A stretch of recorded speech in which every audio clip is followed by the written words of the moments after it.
This week on the Jock and Nerd podcast, Jason Dutch from Voice from the Underground joins us for a spoiler-filled review of The Boys Season 2 on Amazon. Geek Boner. Plus, Doctor Strange will be in Spider-Man 3. Sony responds to the Tobey Maguire, Andrew Garfield rumors.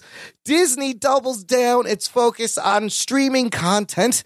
The Batman caught relaxing on set of his new movie. And trailers for 2 batshit crazy movies that should not exist. What? All that and more in this edition of the Jock and Nerd Weekly for Thursday, October 15th, 2020. Hi, this is Gilbert Gottfried, and you're listening to the Jock and Nerd podcast. Why? I don't know. Check one. All right. This is really fans out there. Let's give it up. We're talking, we heard it.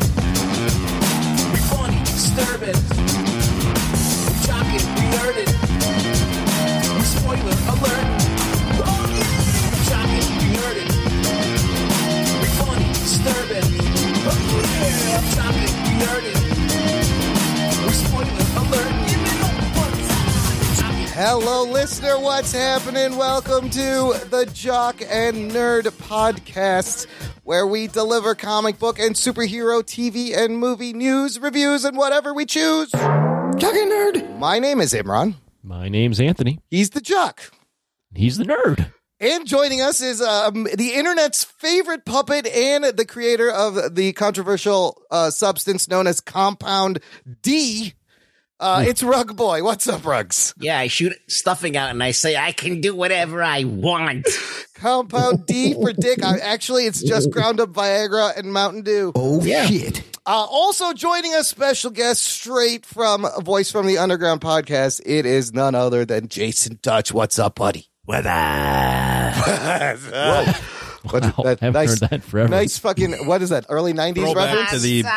Throwback to the Budweiser commercial. The Budweiser. Like 2000s. That was 2000s? Seems a long time ago. Well, Anthony, I'm surprised you remember that, you young whippersnapper.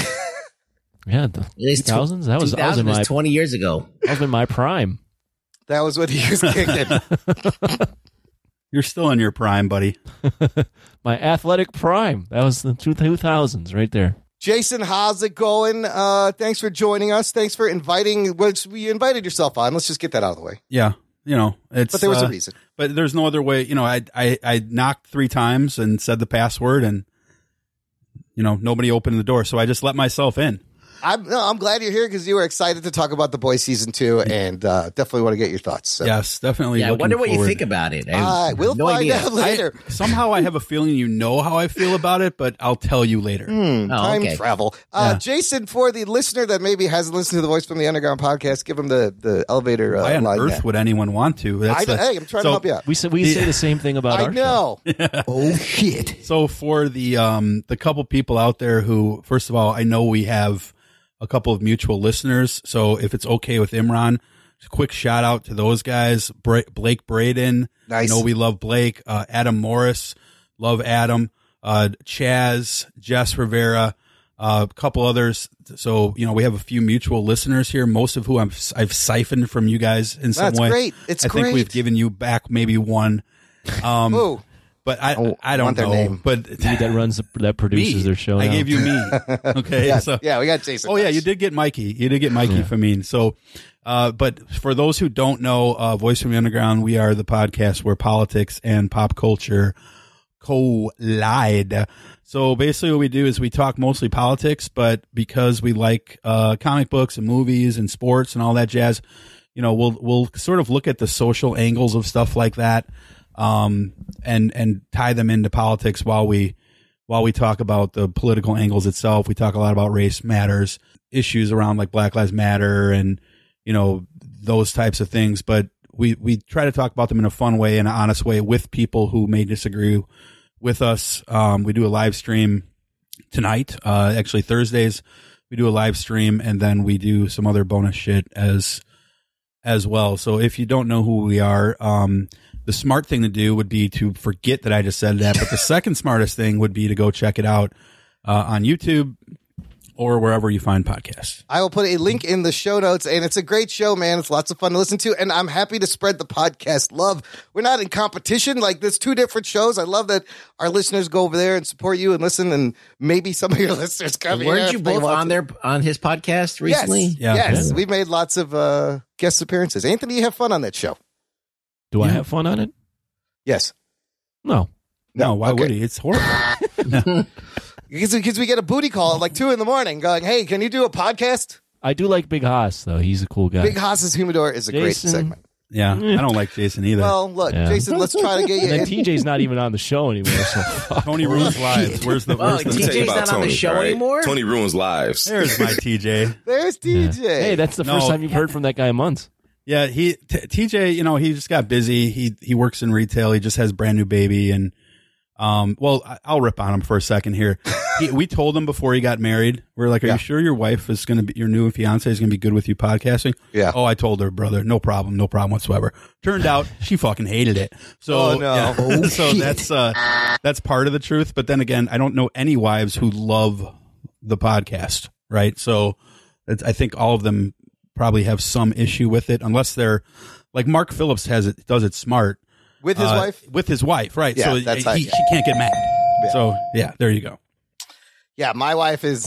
This is going great. Yeah, that's what she pretty much thinks. Anyways, I'm glad you're here to do the news with us, Jason Dutch. The Jock and Nerd Podcast.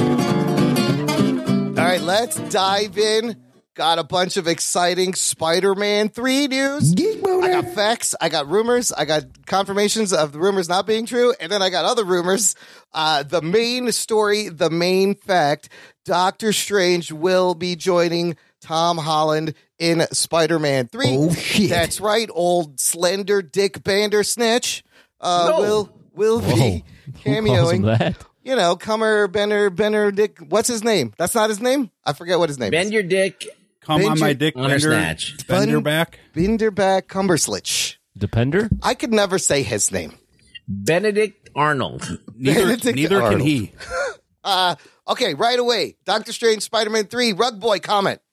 Well, Spider-Man needs someone with a goatee to help him. Yeah, does he? Like Tony Stark. Yes. Or another guy he with needs a a goatee. white man with a goatee to be his mentor. He needs a goatee mentor. Why does he need a mentor He needs at all? a mentee. Anthony, are you excited? Bandersnatch is replacing the Tony Stark. I actually am. Really? Because I know where this is going. Okay, where's it going? In terms of the multiverse. Yes. Also, I think Doctor Strange and Spider-Man have a lot of history in the old comics, They too. do. Oh, absolutely. Yes, So- they have a great They relationship. both hang out in the city. Yeah. So it's not the shoot-in Iron Man thing. I think it could work. And I think they are building towards opening up the Spider-Verse, which on the surface I don't like, but once we get to the rumors, there are things that I do like about it. Oh boy, So. Jason Dutch. We talked about last week how Jamie Foxx is coming back as Electro, and this time he said he's not going to be blue. So now you got Doctor Strange, Electro, next Spider-Man movie. Does this give you geek boner? Geek boner. Or floppy jock? Floppy jock. Well, when I listened to your last week's show, that was the first time that I'd heard about the Jamie Foxx thing, and definitely would have been sloppy jock. But I think there's so many ways that they can do that differently and not do it so bad, because it wasn't really Jamie Foxx's fault. No, it wasn't. That went so badly. Yeah. Andrew Garfield was just a fucking horrible Spider-Man. So, which is weird because he's a good actor. I've heard, at least I've heard he's a good. I don't allegedly. I don't watch like a lot of other movies that he's been in. Yeah. But I've heard from people that no, he's really, really a really talented actor. And I'm like, okay, I guess he was in some war movie where he was really good. As far as this piece of news goes, what do I have to say wrong? I mean, this isn't DC. Everything, and I love DC, right? But like everything Marvel has touched, with a couple of exceptions being maybe Ultron and Captain Marvel, has turned to gold. So, it's, why would I not be happy about it? And I'll also just throw this in there. When I first saw Into the Spider-Verse, the cartoon, I thought, how fucking stupid is this going to be?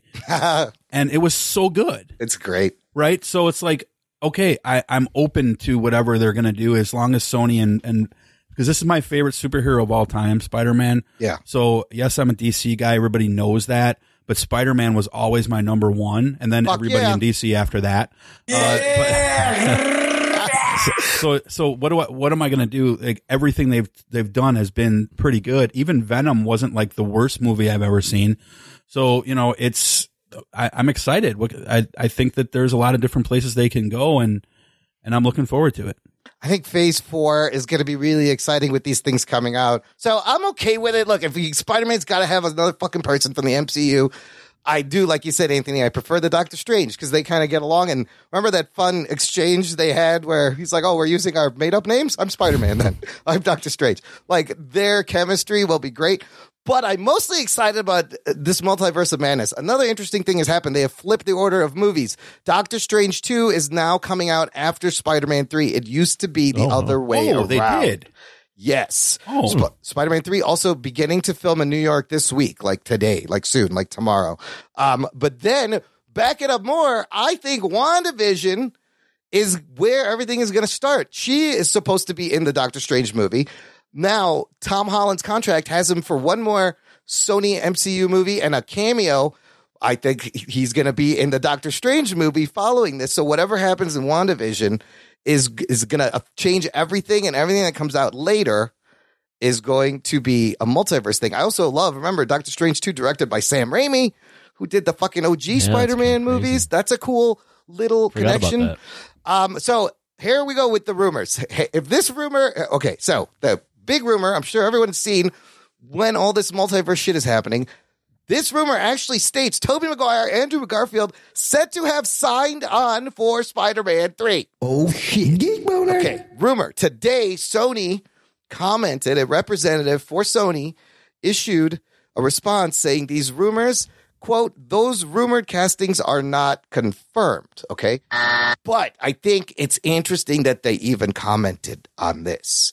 Is this because you want $1 billion Spider-Man movie again, Sony? You put those two fuckers in the movie. You will get a fucking $1 billion and more. Even in COVID, you will get a fucking $1 billion movie. So I'll just start off. Yes. Because I feel like it. The fact that those rumors came out. Yeah. It's true. There's nothing that can, like, if that doesn't happen, everyone is going to be pissed off about Spider-Man 3. Absolutely. Lame. Like, that. Even if you don't like the Spider-Verse and you don't like them having multiple Spider-Mans and them, the fact that that is a possibility and that they could do that and just acknowledge that all those films are within canon That'd now. be so amazing. Even if the movies sucked. Doesn't matter. some of them sucked. It doesn't matter. There's fans of all three of these different Spider-Mans, and to have them in one film. Fuck. That would blow up, and that would make a lot of money. Ruggs, is this too many Spider-Man? I'll tell you who's probably a fan of this is the Dan Slott, right? He's probably loving this. I was just going to go there. Yeah. I was like, okay, so, okay, number one, I think that this is going to happen, but I think that Maguire is holding it up. I think he wants more screen time. He also Spider-Man 4, allegedly he was going to get $50 million to do Spider-Man 4. So he's looking for payday. He's looking for screen time. Yeah. I think he's looking for that. And anyway, I hate Spider-Verse. You know, I hate like that Dan Slott wrote it. Right. The concept from the comics. The concept from the comics. Yeah, the concepts, blah, blah, blah. I hate all that shit because why do you need to see like 1,000 Spider-Man? It dilutes the character and it just like whatever. But like, I do like that Miles Morales is coming into it. There's a rumor that he's been cast. Yes, right? That was the second rumor. So, yes. I like that. Tobey Maguire and Andrew Garfield being in there would be cool. What capacity? I don't know. Is it going to be a cameo? Is it going to be actual scene with them? I don't know. Like, are they going to be in an action scene together? Those are all good points, and I'm hoping that maybe it's a short cameo at the end. If it's, I don't know. I don't know what it's going to be, but we'll see. Jason Dutch, too many Spider-Men for you? I love Into the Spider-Verse, and this is a little bit different than the Dan Slott concept in that it's beloved. It's all Peter Parkers. It's all Peter Parkers, right? From different universes. Does this get you excited? It does because of the nostalgia of it. In general, I'm with Rug Boy. I don't like that shit. That's why I said I didn't like the idea of the cartoon. Yeah. When I first heard about it, I'm all in for Miles Morales. I think that character is very cool. He was a really refreshing piece of the video game. Yeah. But the thing is like, you have this problem with the Flash, right?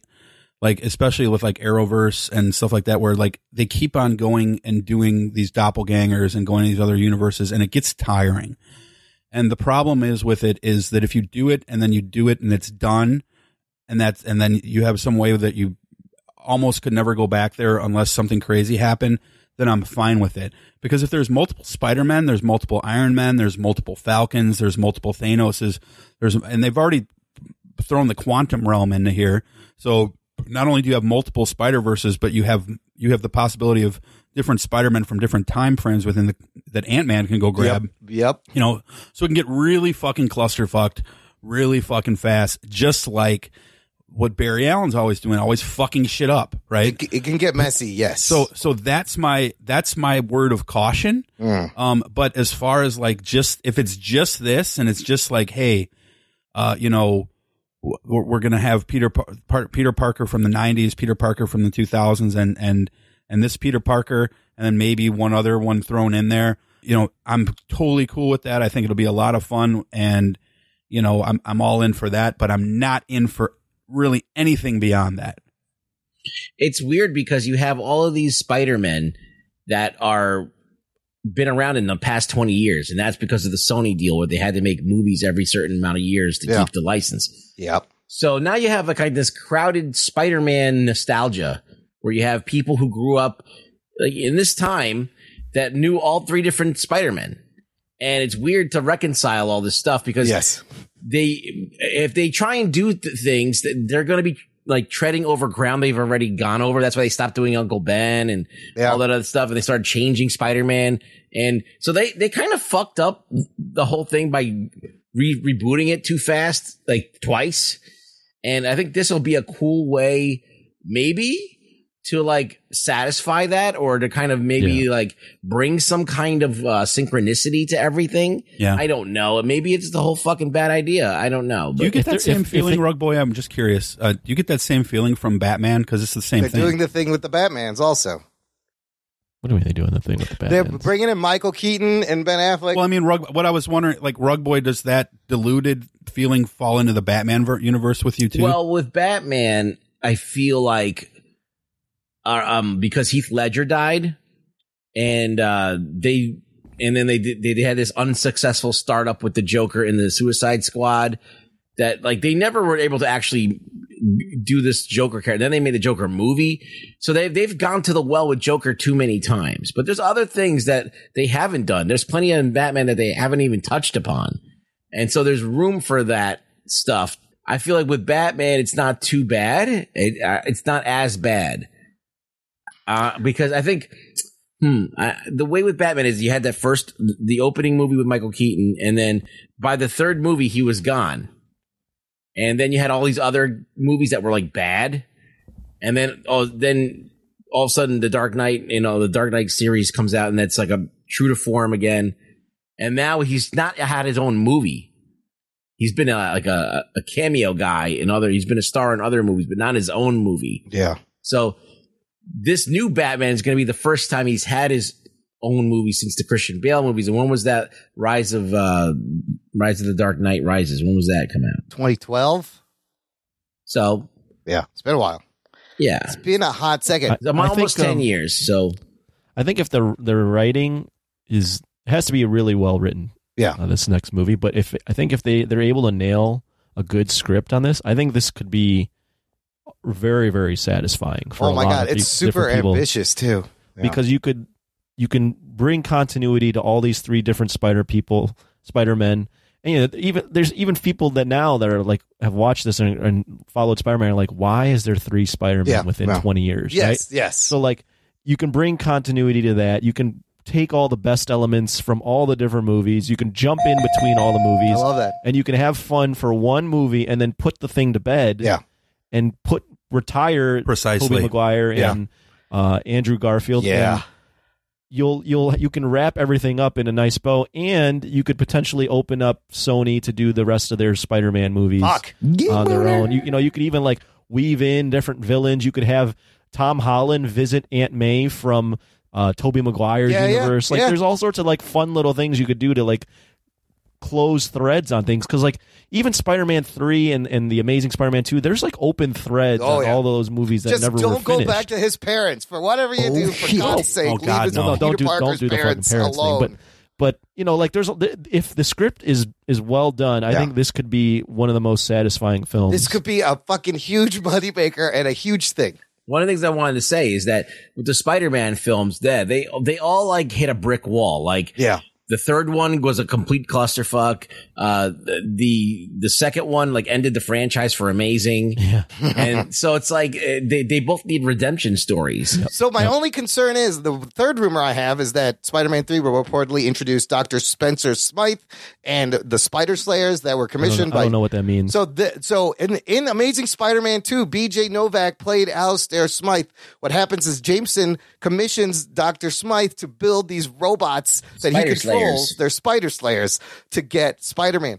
My only concern, if all of this shit is true and Electra's in it, like it may be too much fucking things for one movie to put in one movie. Is that what Rhino was? No, that's different. That was like the Osborn based on animal experiment things. These are the Spider Slayers. What I'm waiting for the announcement of is them going, oh, by the way, Tom Hardy's in this film. Yes, that would be. I think that's the only you're going to get Venom. That's the only way you're going to get Venom, and he's going to get. What about what say you of a Green Goblin? Is it too soon to do the Osborn again? I heard that there's too many Oscorp was buying the Avengers Mansion. That could be a thing also. So Avengers buildings. I want to bring up one more thing. I read this interesting article that was speculating what the next phase of MCU, Phase 4. They were saying, could this actually be Secret Wars? Could we see Battle World? Could they pull elements from the Secret Wars from the 80s and the newer one from the 2000s, where there's alternate reality versions of the heroes fighting each other? The Beyonder, they got Kang coming. You would need Doctor Doom and Galactus. They could bring back an alternate universe Tony Stark back into the MCU. Oh, shit.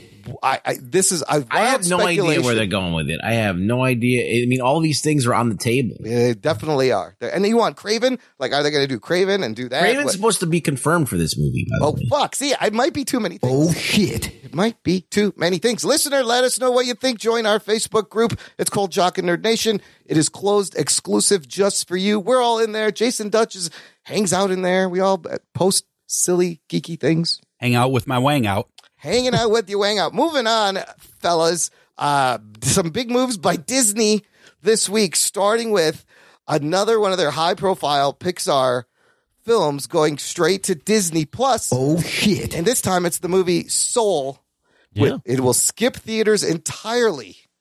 I'm excited about this. Yes? Okay. Here's a great thing. I think they learned from the Mulan not to charge people $30 extra. They're not charging, yeah. Why are you excited about this? Christmas Day on Disney Plus Soul. This is the next Pixar movie, and supposedly it's going to be pretty good. I saw the trailer. Did you see the new trailer? Yeah. And it might even get an Oscar nomination, so I'm all in. Mr. Oscar. Will you explain what this movie about? Because this is a fucking crazy, heady concept for a children's Pixar animated movie. You know, I don't really understand. It's this musician. Yes. And like his body goes into this like universe where they're creating, it's like their souls, but this is like the beginning of people. Yeah, it's dark.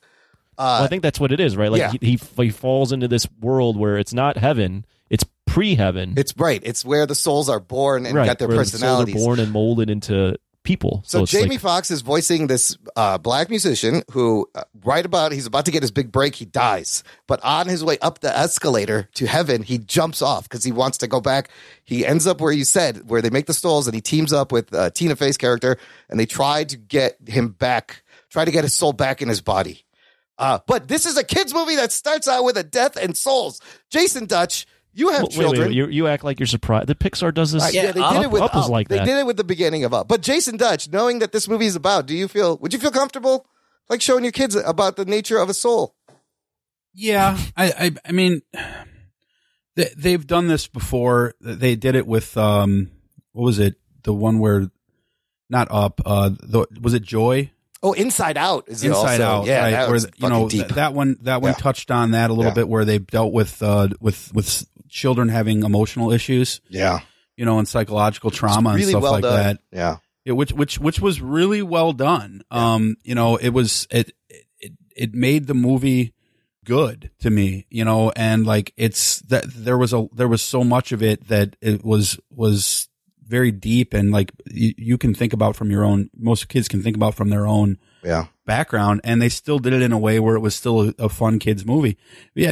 And most kids aren't going to catch on that until they see it later in life. But, I think that Disney has a good track record with most of this stuff. I hadn't even heard of the movie until it looks you sent amazing. me that. It's going to be amazing. So, but it looks, I mean, Tina Fey, Jamie Foxx, you can't go wrong with that, right? So that leads into the bigger news that came on the heels of this announcement. New Disney CEO Bob Chapek made an announcement that they have shuffled their executives, major reorganization in Disney to focus on their streaming products that are Disney Plus, ESPN Plus, and Hulu, saying this basically theatrical releases are no longer a priority, an afterthought. This is kind of huge. Now, I believe. Yeah, well, for now, yes. In response to COVID and everything, they are shifting everything towards streaming.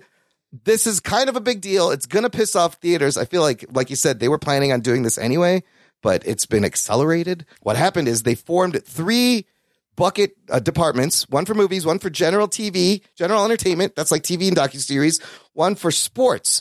The heads of those departments will make the content, and then there's a new distribution department above them that they will decide where the content goes, whether it's to theaters, whether it's to streaming. As of August 2020, Disney Plus has 60.5 million subscribers. Oh, shit. This thing hasn't even been out a year. That was their 5-year goal, was 60 million subscribers. They hit that in, 8 months, 9 months. So they're doubling down now. The thing is, they haven't given us shit for a year except for fucking Mandalorian and Hamilton, and that's it. But could we see original Marvel and Star Wars movies now? I'm curious to like, if they're not if they're not doing what they did with Mulan, how are they gonna make money? How do they? Yeah, like I know the subs help, but how many subs is worth putting out a movie like Soul, which I know is probably pretty expensive. Any Pixar movie, they've probably invested a lot, and we're expecting a huge return on that. I mean, Netflix is still not making money, and they've been around for years. They got 160 million subscribers. They still spend way too much. And this is the difference. Is that Disney owns all of its IP, all of the stuff that's on there. It doesn't have to pay anybody. So everything all the subs that they're getting, that's money in the bank for them. Straight, yeah. No distributors for the theaters, no splitting. Now, after they bought Fox, they got a shitload of IP to play with. It seems like there's nothing on there, though. There isn't. That is kind of the problem until Mandalorian's coming out at the end of the month. Maybe it's that they're losing subscribers, or that people are not sticking, or not, they're signing up for it, because let's be honest. All 3 of us on VFU, all 3 of us bought a subscription. Yeah. Right. I think everybody did, because it was $60 for the year. Yeah. It was dirt cheap. So it's like everybody went and did that. But if you go to renew for another $60 a year, after your year's up, are you really going to renew? Like, what's on there that's keeping me renewing other than just having Disney Plus? They can't keep the price the same. It's the promise of what they have coming up. If you want to follow the MCU heading forward, need a subscription. I think they made about $1 billion off subscriptions. $1 billion. Or they will in a year. Yeah. I mean, their numbers, they got a lot. But are theaters going to survive? I saw another article. AMC says they will be out of money by the end of this year or early next year. I mean, I don't see how they can survive. Well, Disney will come in and buy them. That's what's going to happen next. Is you're going to have Disney's going to buy AMC. Yeah, yeah. We've been talking about this a lot, just with a group of friend of mine, and it's actually probably very podcast worthy. Is like I would not be surprised at all if HBO bought, like, say, Cinemark, right, and Disney bought AMC, and then they just put out their own releases, and then maybe I don't know how they would do that, but that's kind of going to be, they're not going to give up all of that revenue. So we talked about recently how they reversed the law that was blocking theaters, studios from buying theaters. They have reversed that. There is no law. Studios can now buy theaters. This is what I think is going to happen is Disney is going to put just its big $1 billion huge movies in the theater, and anything else, even like an Ant-Man that makes maybe $600,000, anything that's not a sure bet is going to go all to streaming. So the theaters are just going to get maybe your Avengers, like just the big Avengers movies. Everything else is coming out on Disney Plus. That's what I think will happen. Is that enough to keep a theater open? I don't think so. Oh, shit. I don't know. So then how is that going to happen? I just want to reiterate the fact that they're still going to get that money from the theaters. They're still going to want that money because people need to go out. They spend money, blah, blah, blah. Yeah.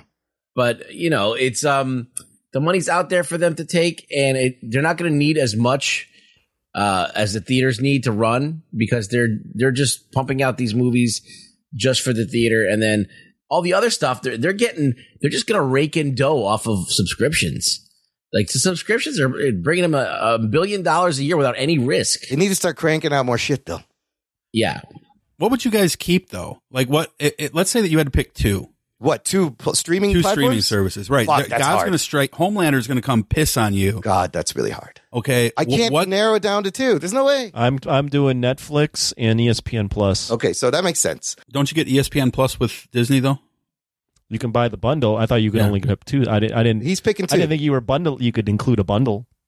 Okay, yeah, let's keep it out. So you'd pick ESPN Plus, and what was the other one? Netflix. Okay. I can't pick two because I want the Disney for the Marvel. I need the Netflix for fun shows. I need the Amazon for shit like The Boys. I need the Hulu because No it one has asked what Perfect you needed, Strangers. so just pick two. Yeah, Homelander's going to piss on you then. HBO okay? Max is fun too. Fuck. Okay. God, I don't know. Oh, Amazon, Netflix. You'd keep Amazon? I don't even like those picks. Rugs, Amazon could has you like pick two? nothing on it. The Boys. Amazon has everything that Hulu has, by the way. Oh, Netflix, Hulu. No, Like- I can't pick two. It's too Okay, late. so this is where I'm going though. Red Boy, what's your two?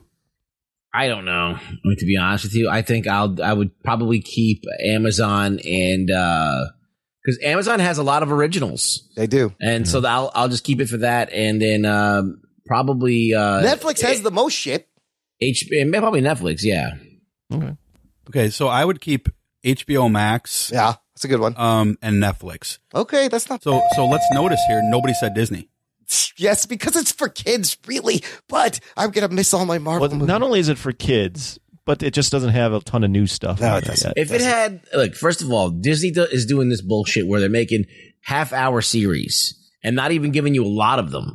Yeah. So if they did a half-hour series, but like they did like 13 episodes, 14 episodes, 15 episodes, but they're like doing like 10 episode series. Yeah. It's like not a lot. I mean, if you take them all together, was it 4 hours of content, 5 hours maybe? Yeah, The Mandalorian is really like 4 hours of whatever. Yeah, it's a huge jack off. It's not like Kind of. real. It's not, you're not getting real value for that.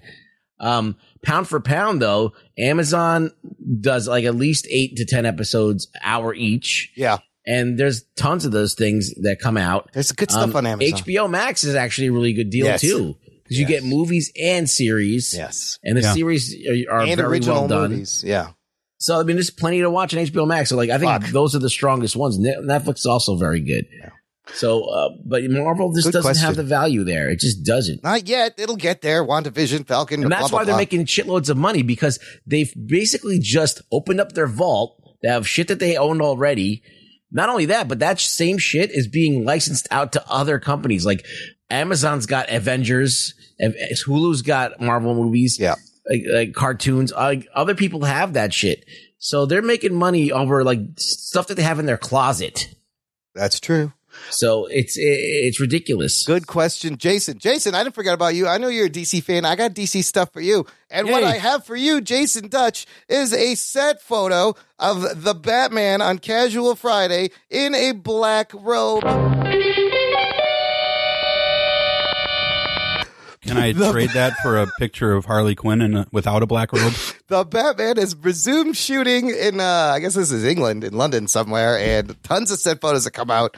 What do you guys think of these photos? Batman relaxing in this black robe is amazing. This is my favorite picture of all time. Comment? Is that Batman or is it the stuntman? I think it's the stunt double. But the robe is just lovely. It seems soft and warm. comfortable. Yeah, it didn't do much for me. This whole Batman movie isn't doing anything for me. Really? Honestly. Yeah. Wow. Oh, dude, I thought you'd be excited for this. I am but like, look, I've said this before, and I'm going to say it again. Say it again. If it's not connected to the DCEU, I don't give a fuck. I think it's better that way. I disagree. I like that this is in its own universe and he can do whatever the fuck he wants and he doesn't have to. Matt Reeves needs control. He doesn't have to worry about shoehorning some shit in. And I want to see his vision. I'm super geek boner for this Batman movie that is not coming out for another year and a half, 2022. Yeah, I mean, I'll see it. I mean, I'm sure I might enjoy it, but like, I'm not like super excited for it. Like, how excited would you be if they said they were going to make a Hulk movie not connected to the MCU? I'd be fine. Like, I don't think that I would be all that excited about it. Yeah, know but what I mean? DCEU sucks balls. Yeah. Yeah, why do you want to connect it? But it doesn't have to the suck fucking balls. DCEU. They can make it better. Listen, you'll get that shit when they make the Flash and they put Michael Keaton. Then I can change. Then everybody can change. What was the big thing that everybody got all up in arms about not up in arms, but like everybody was like, holy shit, about when it came to the Crisis on Infinite Earths? Everything was about a 3-second scene from Ezra Miller, who was in 2 movies that weren't even that good. But it was the fact that he was there. Yeah, and Marvel had never been able to do that aside from like a Nick Fury, but this was like a bigger deal that they're saying this is a multiverse, everything's connected. I don't. Look, all I got to say is the makeup on fucking Colin Farrell. This person should win an Oscar just for makeup. Oh, shit. It is amazing. And now there's a screenshot where he looks like the Penguin from the Arkham Asylum video games. And I dig this Colin Farrell Penguin look. Oswald Cobblepot. Oh, Colin Farrell's the Penguin? That's Colin Farrell. Look at that photo. Paul Dano's the Riddler. And in the link here, you see Zoe Kravitz as dressed up at this funeral. There was a funeral and a huge scene. And you guys take a look at any of the set photos. What do you think? Anthony Ruggs, thoughts? On Penguin looking like this? Yeah, or the Batman. I mean, it's just crazy that's Colin Farrell. I mean, the guy, Batman in a robe. Cool. It's hilarious. There's not much to say. I guess I just don't like Bruce Wayne's hair.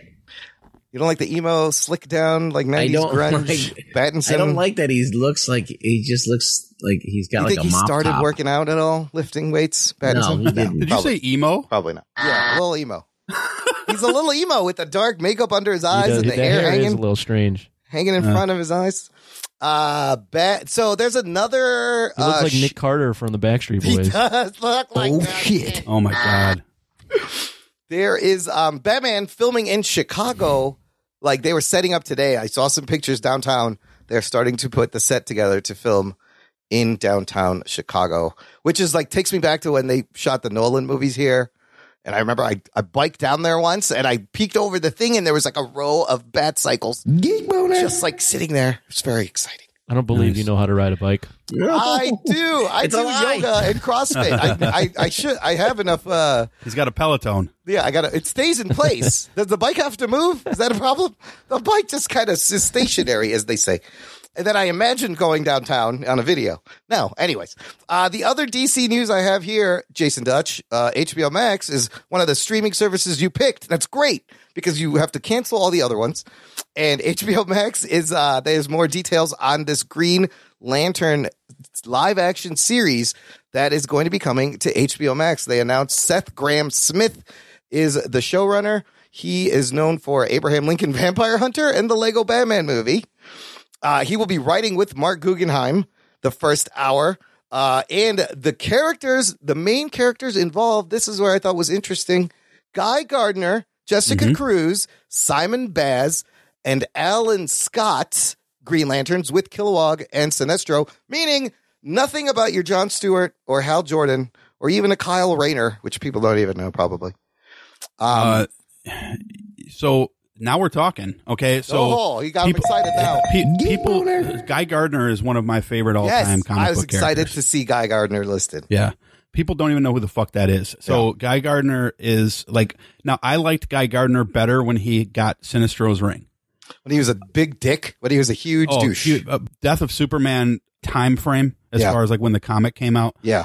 Guy Gardner was hitting on Ice and hitting on Maxima and, just being a complete dickwad. He totally would make a perfect boys character. He's the best, yes. Yeah. So, but Guy Gardner was awesome. I do really like the Jon Stewart Green Lantern as well. I fucking always hated Hal Jordan, like, especially when he became Parallax, like in the comics, and they showed that he was a bad guy. I was like, good, get that fucker out, because he was like so boring. But I like the Guy Gardner thing. I love the fact that they're doing something with Green Lantern on HBO Max as like a live action series, and it's supposed to be like very, very much taken seriously, like Game of Thrones-esque as far as like how they're putting it together and show running it. So this particular thing gets me a lot more excited than the Batman, because so far what we've gotten from DC is it's not bad shit, but it's cheesy shit, right? Like, except for the first 2.5-3 seasons of Arrow, everything's been kind of corny. Yeah. The first 2.5-3 seasons of Arrow were good television, right? Yeah. Like Lucifer is, Lucifer is a DC property as well. You can have fun with it, but at the same time, it was to be taken seriously. I enjoyed the first couple seasons of The Flash, but then it got way too cheesy, right? Yeah. So this is a chance for them to go Game of Thrones like with DC. Fuck yeah. Fuck yeah. I'm all fucking in. That's exactly what they need to do. Because really the boys we'll talk about that later, but they beat them to it in a lot of ways. A little bit. Yeah.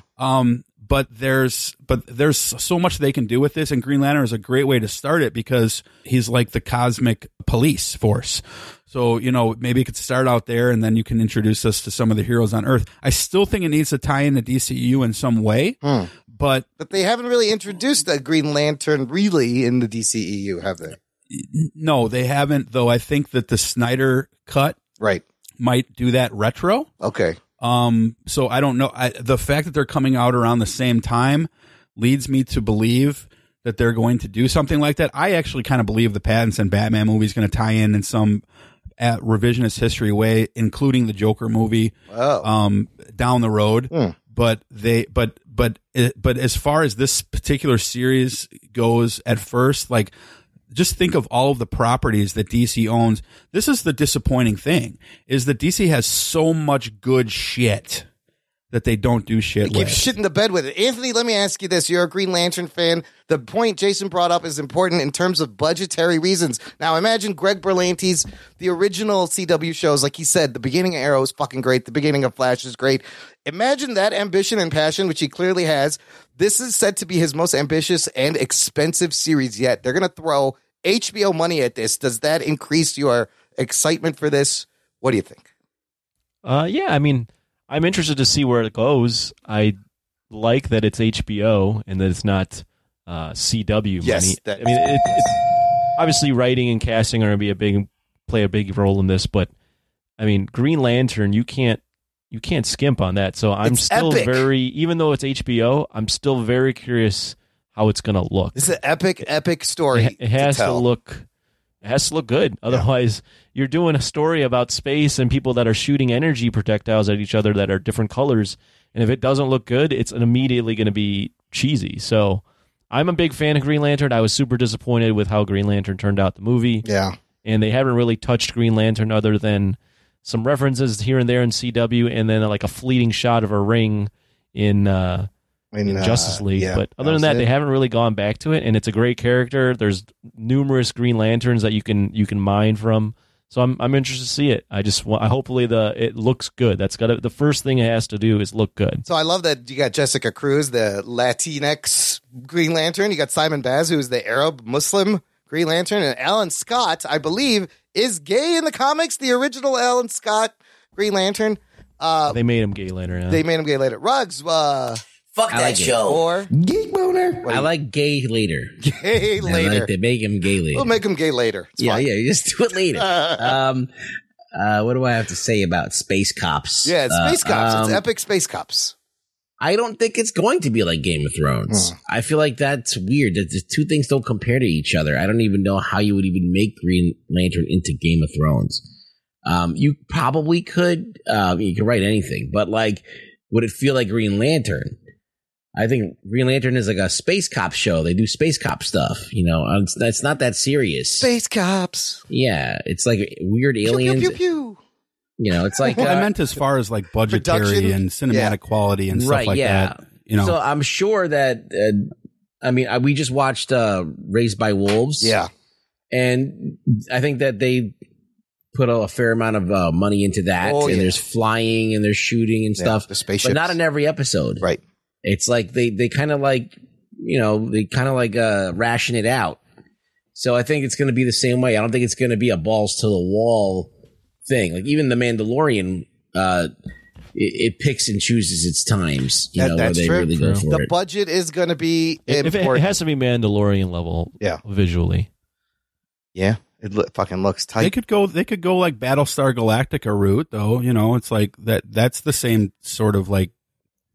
Yeah, that style, production wasn't right? bad. I would like it maybe a little bit more. Well, money Battlestar than Galactica was just space battles. It wasn't like a guy with powers flying around covered in green. flying around and then making shit and then having a bunch of aliens with prosthetics and all that other stuff because they're out in outer space and they're constantly in alien lands.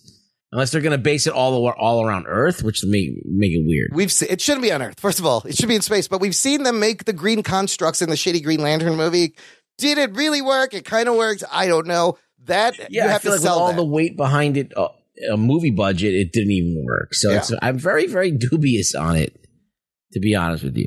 Listen, budgets are important. And for the listener, I hope your budget also includes several masks because you're going to need them. You're going to need to rotate them out. We have masks for you. Don't worry. Jock and Nerd. Visit our shop at jockandnerd.com/shop. Lots of designs of masks, 2 different kinds of masks. And there's always sales going on TeePublic. Pick up a t-shirt and some other crap while you're there. We'd appreciate it. Promote the show. Get a mask. Finally, in the news, fellas, I got 2 fucking crazy trailers. Oh, my God. The fuck? I had to put these in. I need to know your thoughts on these 2 crazy movies that are apparently coming out in the theaters like next month in November. Still have a release date. The first one is called Fat Man. It is an R-rated adventure featuring Mel Gibson as fucking Santa Claus, and a disgruntled kid sends Walt Goggins, an assassin, to kill the Fat Man. Oh, shit. Did you guys watch this trailer? Unfortunately. What did you think, Anthony? I didn't know you wanted. Why are we reviewing B movies? This is terrible. This is a B movie? This is amazing. I've never seen a darker take on fucking Santa Claus. Even Terrible. Bad Santa. Bad terrible. Santa I have the same is dark. reaction to the next trailer too. So. Really? Yeah. I thought you would like the next one even more. No. Okay, Ruggs, thoughts on hot takes on Fat Man? I mean, yeah, it's a B movie. Come on, what are you talking about? Yeah. But it's I don't know why you were surprised. First of all, if bully. Mel Gibson's in a movie, it's not going to be but that's true.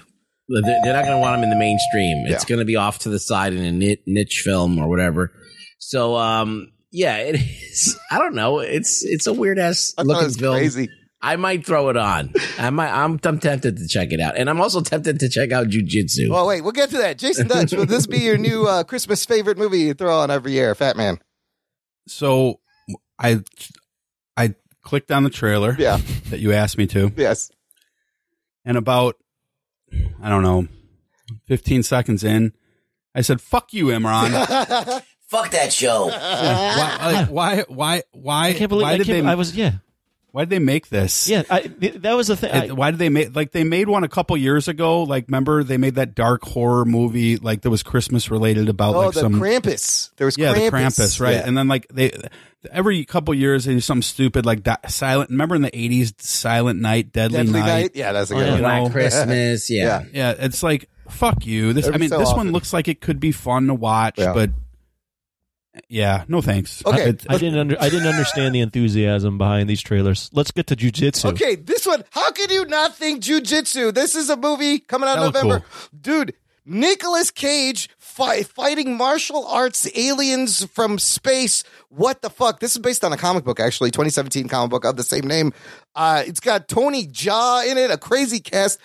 Anthony. Okay, I wasted your time with this, but it's a Nick Cage movie, which Terrible. always intrigues me. Terrible. Why is it terrible? Absolutely awful. First off, the title jujitsu Yes. is a misnomer. No one's doing jujitsu Okay, in this they're fucking not. movie. Okay, I thought so. They're doing Ninjetti. For another thing is you got the director of like all the bad Doing kickboxer. Dmitry Logotheris, who's Yeah, done. he did all the kickboxer movies that first off, Kickboxer itself wasn't like the best movie, but then all its sequels were straight to DVD. This is a straight to fucking DVD movie. Kickboxer You were like thinking like because it has jujitsu in it and it has Nick Cage acting out of his asshole. Like Tony Jaa doesn't do jujitsu. This is a joke. So I don't question is, understand the enthusiasm behind either of these two movies. Why is Tony Jaa even in this? Was one of my questions. I was like, why is this movie even being made? This is what I'm going to do. I'm going to put it on. Yeah. And then I'm going to shut it off within 15 minutes. Frank Grillo, you got crossbones. Yeah. Can I make a prediction? Yes. Okay. So this one looked fun. Right? I will say that. It looked fun. But here's the thing. Nick Cage, he always has to be like important, and like, you know what I mean, like he played this role before in the what was it, the Sorcerer, the reboot of the Mickey Mouse Fantasia, the Sorcerer movie with the kid from the Seth Rogen group. I forget the name, Sorcerer or something. I don't know. Yeah, where he was playing the wizard. Yeah, but like this movie, it looked fun, but let's be honest, 2 years from now, probably 18 months. You and Delhauer will be talking about this movie. Absolutely. Listen, Nick Cage needs to pay his taxes, so I'll help him. Here's the thing. No, here's the thing about that prediction, Jason Dutch. The movies that we talk about have like some sort of relevance, whether it be like a title, like that they just fucked up. He just made it relevant. Who? Imran. Oh, Imran. Yeah. This movie will be forgotten in 2 days after it's fucking released. But I don't believe that these are still, I checked, they're theatrical releases in November. Like, who's going to fucking the theaters now to watch this shit? I wish they would just put it on streaming. They wouldn't have gone to theaters with normal time to watch this shit. Probably because it's the only way it can get attention. Like, if this came on streaming, I can't say that, like, unless they featured it, that you'd even look at it. Now, could it catch on and get some cult, like, remember Starship Troopers? Like, that was a horrible movie, but it got like this cult following. So maybe, but I don't see it. I'm glad this frustrated everybody. That was the point. These are just two fucked up, stupid movie trailers. To be honest with you, these are both movies that if I would have seen them come up in my Netflix queue, I'd be like, I'll check it out. I'm going to watch this at some point. If it's just to see how bad it is. I'll check it out. So I'm with you on this, Imran. Right? They're fucking crazy idea movies. Look, so there's no fucking way any of these movies are actually good. Oh, no, of course not. I didn't say that. I'm There's just like, no way. They're not even. I don't think they're even movies. I couldn't believe that these existed. Was the thing. It's like Uwe Boll, like, Uwe Boll, like type shit. I was just like, how could this exist? It's crazy. All right, anyways, good stuff. We're going to take a break here, play some promos. We're going to come back, talk about The Boys Season 2 right after this. After these messages, we'll be right back. Hey guys, this is Venice, and I've got a message from a friend of mine about my favorite podcast. It's your boy, Flavor Flav in full effect. Check this out, everybody. I want y'all to go check out TJ. What's good, everybody? TJ Johnson here from Voice from the Underground. I am the most handsome. Big Has. And I'm smoking my cigar, of course. You know what I'm saying? The Dutch. You pick me up in an Uber and a PT Cruiser, I'm calling Lyft. Because they be fighting the power, talking about social issues, politics, you know what I'm saying? And we're not even that good. Right, we're terrible. Terrible. Tangents all over the place. And not only that, but they be keeping it fun with the sports, music, comics, and movies too. Am I allowed to talk? I think, no, not right now. Shut up, colonizer! You know what I'm saying? You on Twitter at VFU Podcast. So you can find them. So check 1, 2. This is Flavor Flav. Yeah, boy. Okay, what Flav was trying to say is, check out Voice from the Underground on your favorite podcast network. Voice from the Underground. Do you like superheroes? Do you like movies, television shows, and comic books? Do you like listening to a guy rant about these things for hours on end? Well, then you're in luck, because you need to check out Podcapers, the official podcast of A Place to Hang Your Cape. Featuring me, Scott James Merridew, we'll be talking about a variety of geek and nerdy issues, joined each week by a rotating panel of guests that will try to contain me. Joke's on them, I cannot be contained. So please join us on Podcapers, the official podcast of A Place to Hang Your Cape, where superheroes go to relax, but I never do. Cue the music!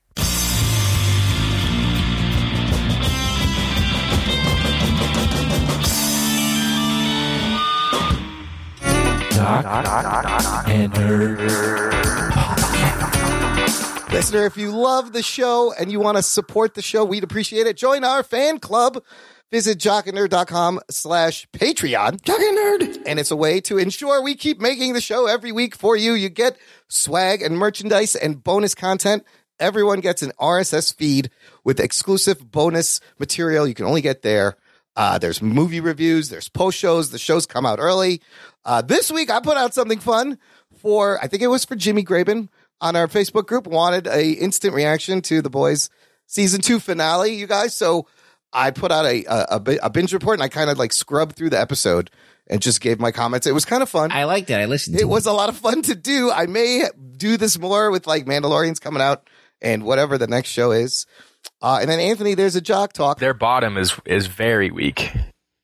They're going to be regular. These jock talks? Yeah, probably during football season. More regular. Until that's shut down. Yeah. No, they won't. They'll make it. They'll probably make it. Yay, they'll survive. All right, gang. Visit the fan club, jockandnerd.com/Patreon. Sign up today. Let's get to our review for the episode. And it's the reason Jason Dutch joined us, Jason. Yes, it is. It's the reason I invited myself onto the show. And reason a little bit you invited yourself in on the complete Delhauer-esque fashion. Hey, we love it. Of course, it's season 2 of The Boys on Amazon. We're going to review it right now. Spoilers, of course. Strap yourselves in, you fucks. Spoiler time. This show, created by Eric Kripke, that is based on the comic book called The Boys by Garth Ennis and Derek Robertson. On the show, produced by The Boys, Seth Rogen and Evan Goldberg, who you'll know, of course, from like Preacher, Future Man, all the Seth Rogen movies. They are working on a Teenage Mutant Ninja Turtle CG animated movie. Should be fun. On Rotten Tomatoes, season 2 of The Boys is at 97%. Oh, shit. Higher than season 1. That's sitting at 84%. Really? Yeah. Really? Yeah, really. What? Get the fuck out. And look, let's just dive into our opening thoughts. You know, the plot really this season, one of the main things was Compound V getting out into the public and being released in the media, and how Vought reacted in the government and the public, and Damage Control, amongst other plot lines with Kamiko's brother and backstories of people. Stormfront, the addition of new character. So lots of fucking shit happened in this amazing season. Jason Dutch, we're going to start with you. Why don't you give us your overall thoughts and some favorite moments? I don't know where to start. Just start it somewhere. There's so much shit to talk about. So, yeah, you're absolutely right. This was just like, it was a crazy ride. Now, I will say I totally didn't even realize that there was like a short film.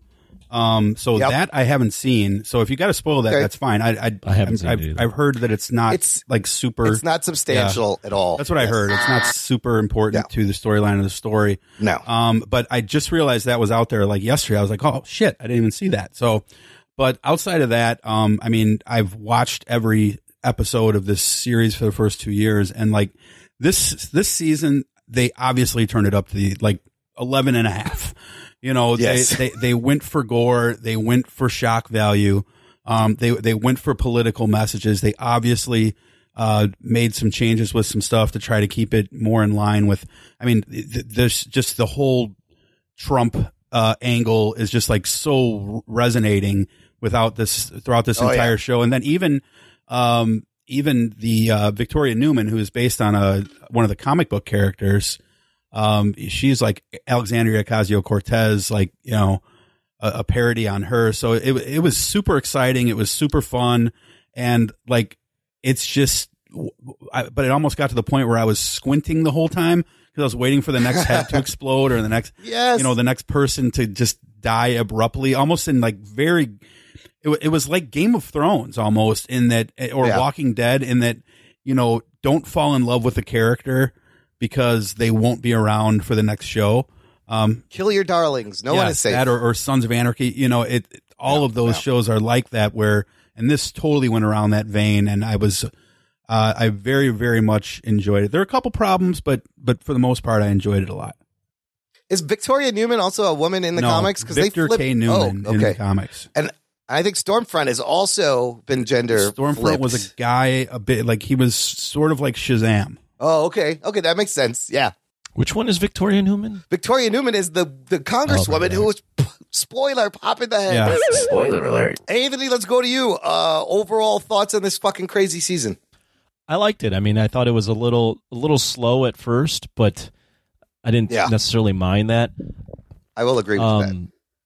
You know, it's still a good blend of what you've come to expect in terms of just super over-the-top violence and innuendo and sex and like all the things you don't expect out of a superhero show, yet still has some comedy, it still has some decent action, has some references to the real world and things to kind of think about. It's not subtle in the way that it tries to compare itself to what's going on now. It's very overt in that aspect. I will say that, like, although there are characters that are dying, I am getting a little tired of the fact that none of the 7 really and none of the main characters are dead. Not really. Well, there are a lot of them. Some of the 7 are incapacitated, but yeah, they didn't really die. So no. And I don't really have a good feel for anyone other than Butcher and Huey on the main team on the boys. Yeah. Like Mother's Milk. Like we got Frenchie background. We got Frenchie a little bit. Yeah, and I don't particularly like Billy Butcher as the lead. I kind of like Huey better. Yeah. I think Billy Butcher's character is a little, I don't know. It's not all that relatable to me. But overall, I think I like the show a lot. I still like it a lot. Homelander's still like the most interesting bad guy he's on TV. Anthony Starr is amazing this season. And then you throw in a Nazi, and that last episode where she gets her ass kicked is just is awesome television. So there you go. The last 3 episodes were amazing. Ruggs, opening thoughts. How fucked up is Homelander now this season? Well, he started out with the milk fetish. And then, my God, what was that? Then he made out with it, blew himself, and then killed himself. And then you end the series with him jacking off on top of a building. Over the city. Jesus so, I mean, the I can do whatever I want. I'm going to do whatever I fucking want. So, I mean, like, he's definitely got some, like, no one has moments like that. He's the only character that ever had moments like that. That was so disturbing, that doppelganger scene where he's fucking Madeline Stillwell, and you're like, what the fuck is going on? And it's that dude doppelganger, and then he turns into Homelander himself, and then just starts blowing himself. What the fuck? I'm going to blow you so good. Wow. You're going to stare into your own eyes. But Ruggs, overall, is the season satisfying for you? Yeah, I think that I had lost faith in it somewhere around the 3rd episode or 2nd episode, maybe. Me too. And then the last 4 episodes are and so then it picked up because you want to know what happened was this whole thing about Compound V getting out. It should have been a bigger deal. And the whole thing about the Homelander getting caught on video, like killing somebody, that should have been a bigger deal. And they kind of like gloss over it a little bit and just kind of like neatly pack it away so they can move on to other stuff. But then like the other stuff is interesting. Like there's a lot going on this season. There's a lot of disparate storylines that I don't know. So, for example, Jason, did I just cut him off? Yes, you did. Okay, I'm going to stop. You totally did, and you went to ask someone else a question. Ruggs, continue. Yeah, continue. Don't I defer to the gentleman from New York. What was the question? It was like so long ago. I forgot what you were talking about because everyone cut you off. Your penis size. He wants to know about it. What? I was talking about how they abruptly like just kind of switched the topic, but then they did include like some things that like were interesting, like the relationship developing between Stormfront and Homelander and that type of shit, and like so and that kind of kept it going a little bit. So it reeled me back in, and then the whole thing with the mental institution that was really like great. A place where they had. Grove. And then they had that chick who's popping heads like a Kira. I thought she was going to be the head popper. That's what I thought, and it wasn't. Yeah, so I mean, there's big penis man. Like I like that. Dick man. I'm glad you. I'm glad you. So it had like Dick man was fun amazing. Surprises that at least like, as I said, like maybe narratively it wasn't the best thing or satisfying, but some of the character moments were satisfying enough that it carried it through to the end. How about fucking Gecko, who's a S&M hooker who lets people pay him to chop his fucking limbs off? Yeah, shit was dark. Shit. And then he's like, for an extra $1,000, I'll let you chop my dick off. But the guy's like, they're an ATM. They definitely find Where's a the way. ATM? I'm like, Yeah. after the first season, I'm like, how are they going to push the needle on this stuff? And they find a way. They definitely find a way certainly do. with that and Homelander having the dude, what's that fucking guy's name? Turn into different people. Doppelganger. Yeah, doppelganger, and then turn back into himself. He's like, oh, I can't hold it for that long. Yeah. He's like, turn back. He looks away. He's like, never. And you know, like, for sure that Homelander's like fucked himself before. Oh, yeah. Well, you know, he's had his own dick sucked by that dude as himself. So yeah, they just find a way It's to push not that gay envelope. if you're doing it to yourself. exactly. I believe that's the logic there. Right. Still kinda Jason, did you enjoy all the different storylines? Like, No. 'cause, like there was the Church of the No. Collective storyline. There was Starlight and her mom storyline. There's Kamiko and her brother storyline. Yeah, so the answer is no. Okay. That's really the only. So I was tired of the Deep talking to his gills. You know, that was just like. Oh, that was Patton Oswalt. That was hilarious. I mean, it was funny for I found myself not wanting to watch. You know, so it was just like, all right, I get that you're having these struggles. Maybe they set it up as sort of like a Norman Oswald, Willem Dafoe moment where he's talking to himself in the mirror, you know, or something like that. But like, I get that arc, but then they went and they did all this stuff with the Church Collective and whoever the guy's name who was either Green Arrow or Hawkeye, whichever hero you want to say they pair. The Eagle the Archer. What Eagle Eye was that his name? Eagle the Archer. Yeah, Eagle the Archer. You know, like, and then they just decided to make him not, part of the church with no explanation whatsoever. You know, it's like and the whole Fresca thing. Like, what's up with the Fresca? They never explained. I don't know. They never explained the fucking Fresca Yeah, either. and now they won't because the guy's head's got, was completely just imploded. Yeah. I don't remember the Church of the Collective from the comic book. Oh, really? I don't remember that at all. So I'm not sure if they're using him as like they have G-Force in the comic and, maybe that's obviously X-Men, where they're led by some guy named the G-Men is going to be the spin-off show. I just saw that announced today that they're going to do that. That looks cool. Yeah. So I didn't enjoy some of the storylines. I could care less about Starlight and her mother, but it's still, they have to fill that stuff up with something. And I've seen worse. 8 episodes is like, it seemed short. Like I wanted more when it ended because they put out the first 3 and then 5 weeks later and then it's over. And then I kind of wanted more. I would agree with Jason in that I think they actually, in every episode, they were juggling almost too much. It seemed like they had 4 to 5 storylines going every episode. The Church of the Collective with the Deep is the thing I care about the least, for sure.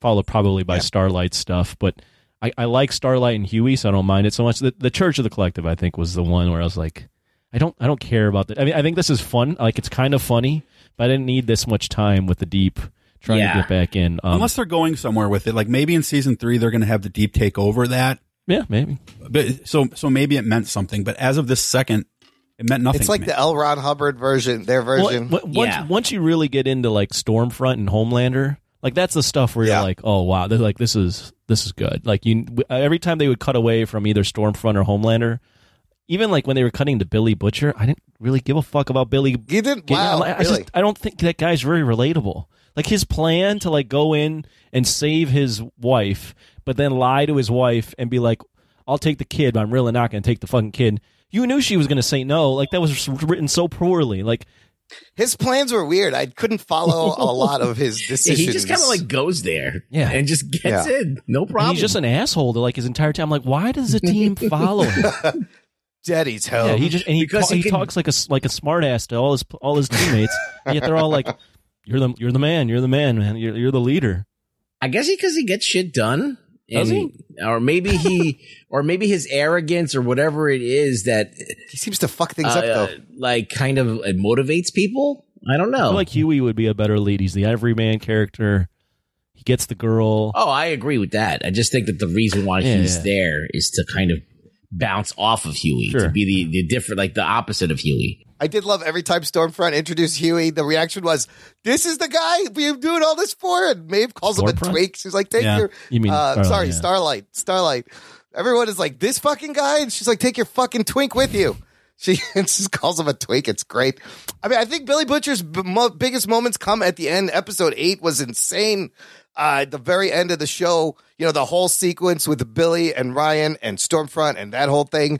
That to me was the most like his best earned shit was like that last episode. I would agree. Yeah, that scene where they were all fighting the 3 women were fighting Stormfront. That was great. Girls get that it was done. really great. Like that was Infinity War type of battle. Maybe on a way smaller scale, but that same It was satisfying. Yeah, because you're like, way more satisfying girl power moment too. Yeah. Than what they did in Captain Marvel. Yeah. Or Infinity War. Yeah, with that one scene.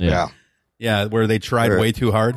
It was a girl power moment, and it was satisfying because they're all fighting somebody that they fucking hate, and they're all they're all the powerful people. Like they stacked this the boys with all powerful women, right? So it's great to see them all unleash hell. Not only that, but like Stormfront is like a despicable person throughout the whole thing, right? Like she's like playing on people's emotions. She's a Nazi. She's fucking racist. She's been around forever. She's like super racist. Powerful. And then you finally get like, is it Kamiko? Kamiko, that gets, was like, the thing. revenge for her Kamiko brother. gets her. Yes. Starlight finally can like punch one of the boys' members, and then Queen Maeve finally does something too. Like that's a big moment that I literally was like, "Fuck yeah, this is an awesome episode now." And they don't even kill her. Like Stormfront leaves, and then you have that moment with Ryan. But Maeve is kind of the MVP. She saved Starlight from Black Noir with Almond Joy. Oh, who would have thought? That's how you take down Black Noir. He's got a tree nut allergy. She saves. She comes and helps him there, and then she saves Billy Butcher at the very end from Homelander. And she's not dead, which I was surprised. The Stormfront. So you think that we're going to get like a General Grievous version of Yeah, they're going to use this Compound V to bring to life dead supers. No, that's what they do in the comic book. So that's what it seems like they were Lamplighter towards. Yeah, there was a scene where at the end where they had a news story talking about a fire spreading, and now we've all seen Lamplighter kill himself. But in the comic, he is reanimated by Compound V, as is a couple of other heroes. Quote, I use the quote heroes. There's like a couple of other soups that are reanimated, but they come back as like zombies. Up, I'm sure. They only have like 3% of their brain function. Oh shit! What other moments you want to talk about? There's so many places I can go. Anybody who's got something? Well, I want to talk about Fresca. Okay, what was the deal with the Fresca? I've heard this, and I don't know how true it is, but there was a cult that drank cyanide in Kool-Aid. Yeah, that's Jonestown. And that's where we get drinking the Kool-Aid from, right? Yeah. So when you're drinking the Fresca, you're drinking the Kool-Aid. So it's their version of the thing. I wish they would have explained it a little bit. And I love how Edgar is like... But that's just a theory. It's not like a... No, it's ambiguous. But Edgar is smart. They offer him a Fresca. He's like, I'd never touch that. It's horrible. He's like, I'm not buying it. But I do love at the end when the Deep goes, fuck Fresca, and finally just gets so frustrated. But I wonder if their sales are up. Frescas. Is that Fresca like a real brand, or is it just a type Fresca's of drink? a drink. You never had a Fresca, Rugs? Come on. I have had a Fresca, Get the but fuck out of here. It was like a it wasn't in a can like that. It was just like you order it. I like it in the can. Mm. Oh, well, whoa! Oh shit! You sounds like you belong in Teenage Kicks. Nobody isolate that audio. Okay, what do you guys think of Homelander trying to be a father? Actually, to Ryan, was the Ryan character interesting? He's like Brightburn. Is this kid Brightburn? I don't know. I don't know what they do in the comics, but I feel like he's got nowhere to go but down. So. You got to put this kid out. You got to take him out. In fact, Billy was about to kill him, and I was like, good. You got to take this kid out right now. Well, Billy decides to want to be a part of his kid's life because early on in the show, he's not getting love anymore. So he's looking for someone to like. Well, he promised Becca also. He's not even really. He doesn't really even care about his son. All he wants is to be loved. Oh, so you're talking about Homelander. Oh yeah, you're talking about you said Billy. So, yeah. Oh, sorry. Yes. Billy sucks. Yes. I'm talking about Homelander. Yes. Yeah, you don't like Billy. Homelander wants to be loved. So even at the end, right, like he has a chance to be with his kid and just kill Billy Butcher, but he just can't. He just can't walk away from the adoration from millions of people loving him. That's his kryptonite. That's his fucking kryptonite. He's just such a fucking interesting character because there are like parts where you're like, I can see how he got to this point. He had a fucked up childhood. He was abused. He was born in a lab. He never had anyone to support him, and he grew up.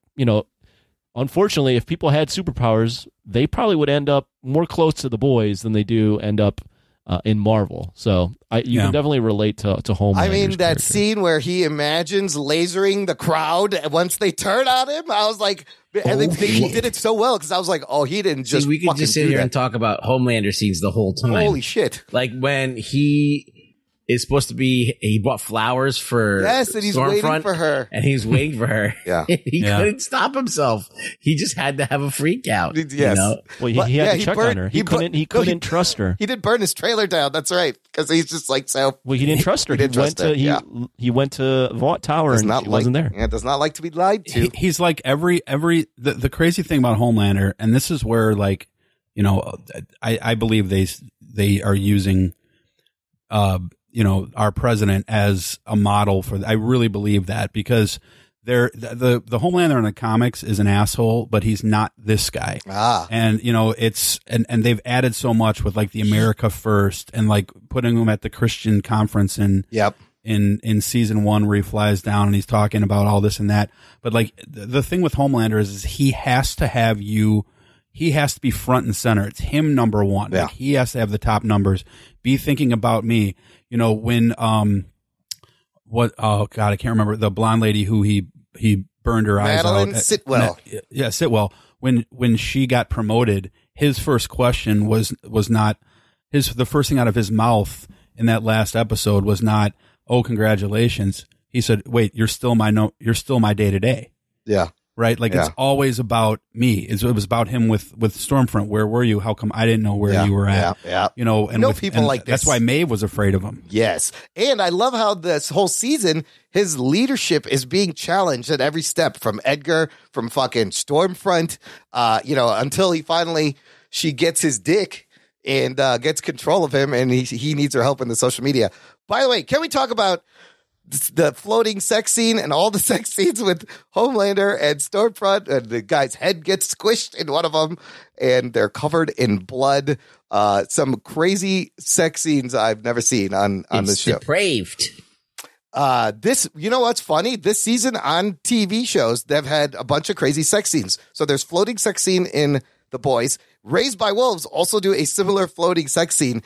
And then if anybody's watching fucking Lovecraft Country on HBO, I'm not going to spoil it, but there is one of the most disturbing, fucked up sex scenes I have ever seen. Oh, shit. On a screen is in Lovecraft Country season 1. Just take my word for it. Yeah. Tentacle porn? No, it's I was like, oh my God. I also love how these guys they're the stars of the movie, and you saw a lot of them shooting the movie and how it's a straight ripoff of Batman v Superman and Justice League. And there's that line where Homelander goes, these Joss rewrites really sing, huh? And it's fucking hilarious. Oh, shit. A little dig at Justice League. Yeah. But the fact that these guys have to be actors. I got a question for Jason, seeing as he is from the underground and talks politics from the underground. What reference to what's going on now did you enjoy the most in the show? Well, first of all, I think that it's interesting that you asked that because this show did a really good job of sort of pooping on both sides. Like, Stormfront is clearly like an overt racist, right? Like but the funny thing is her public persona was almost that of like a progressive girl. Yeah, the woke progressive with the shaved head on the side. Absolutely. Yeah. So she was like, out there talking about fighting. Yeah. Well, not really so much a Karen because but what she was like she was fighting the corporation, exterior, right? Yeah, exactly. You thought she was fighting the corporations and everything like this, but what she was doing in very deep state-esque in a way is fighting for this what she called white genocide. But the funny thing is when she mentioned, like, when she gave her thoughts on, like, the race war quote on that's going on in America right now, the little boy, she's telling him, she's like, people hate us because of the color of our skin. Yeah. It's called white genocide. And then they cut to Homelander, and he's like, huh? He's like, what the fuck, lady? Like, what are you talking about? And obviously he's on board with a lot of it because he's like, okay, he probably doesn't think of it from a race angle, but he thinks of it from a I'm better angle and I'm white, so therefore. But when he hears that, he's like, that's fucking crazy. But he doesn't say anything. No, she's too extreme for him. Yes, but that's the thing. That is the thing that happens so much in our society, is that when people hear something and you are in the group that just, you might raise an eyebrow, but you don't actually challenge it. Yeah. That shined a light on that specifically because that is exactly what the problem is right now in a lot of private rooms in this country. Is silent that when people, majority, maybe? Yeah, exactly. If nobody speaks up, then it's okay. Right? So, but I really enjoyed that they did that with her. I kind of wish they weren't quite as overt about it in a way because, I think that this is a series that you could enjoy if you're a Trump supporter. Yeah. But things like that will just make them immediately turn. I mean, she's literally a Nazi. Well, that, and like, I think, it's not a subtle show, but when they were like, she goes, you don't need everyone to like you. You just need an army. You need 5%, 10% of people to follow you. There it is. And it's just like, they're just going right away into the, like, just rallying the base, Trump rallying his base. And that's what they did with the memes, right? They're better us than them. It's so brilliant. The signs memes everywhere are fun though because like that's how both sides communicate, right? Like they just distill everything into a picture, and it's like this is how the things are. It's like, wait a minute, it's just a fucking picture. Yeah, and if you think about it, Billy Butcher is almost as bad as Homelander on the other fucking side. There, really, he's fucking killing people and being crazy and sacrificing things for his own agenda as well.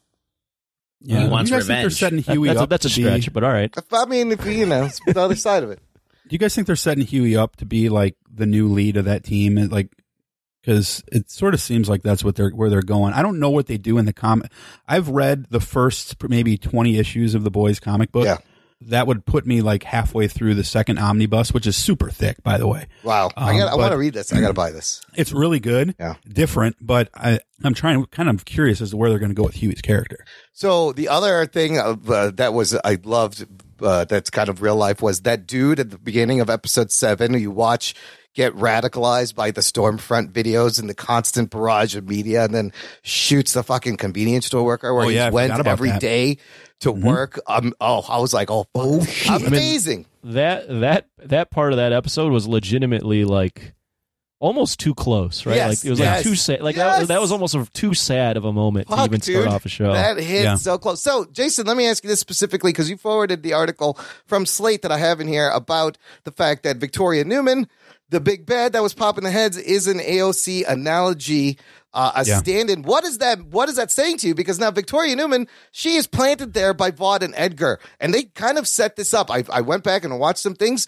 The first episode, that lady's head blows up. The next scene, it cuts to Victoria Newman on TV. Edgar is constantly watching her on TV every time they go to him. Yep. He is working both sides. She's going to be, the Soup is going to be the head of the anti-Soup fucking official thing. But what is this message turning AOC into an evil Soup?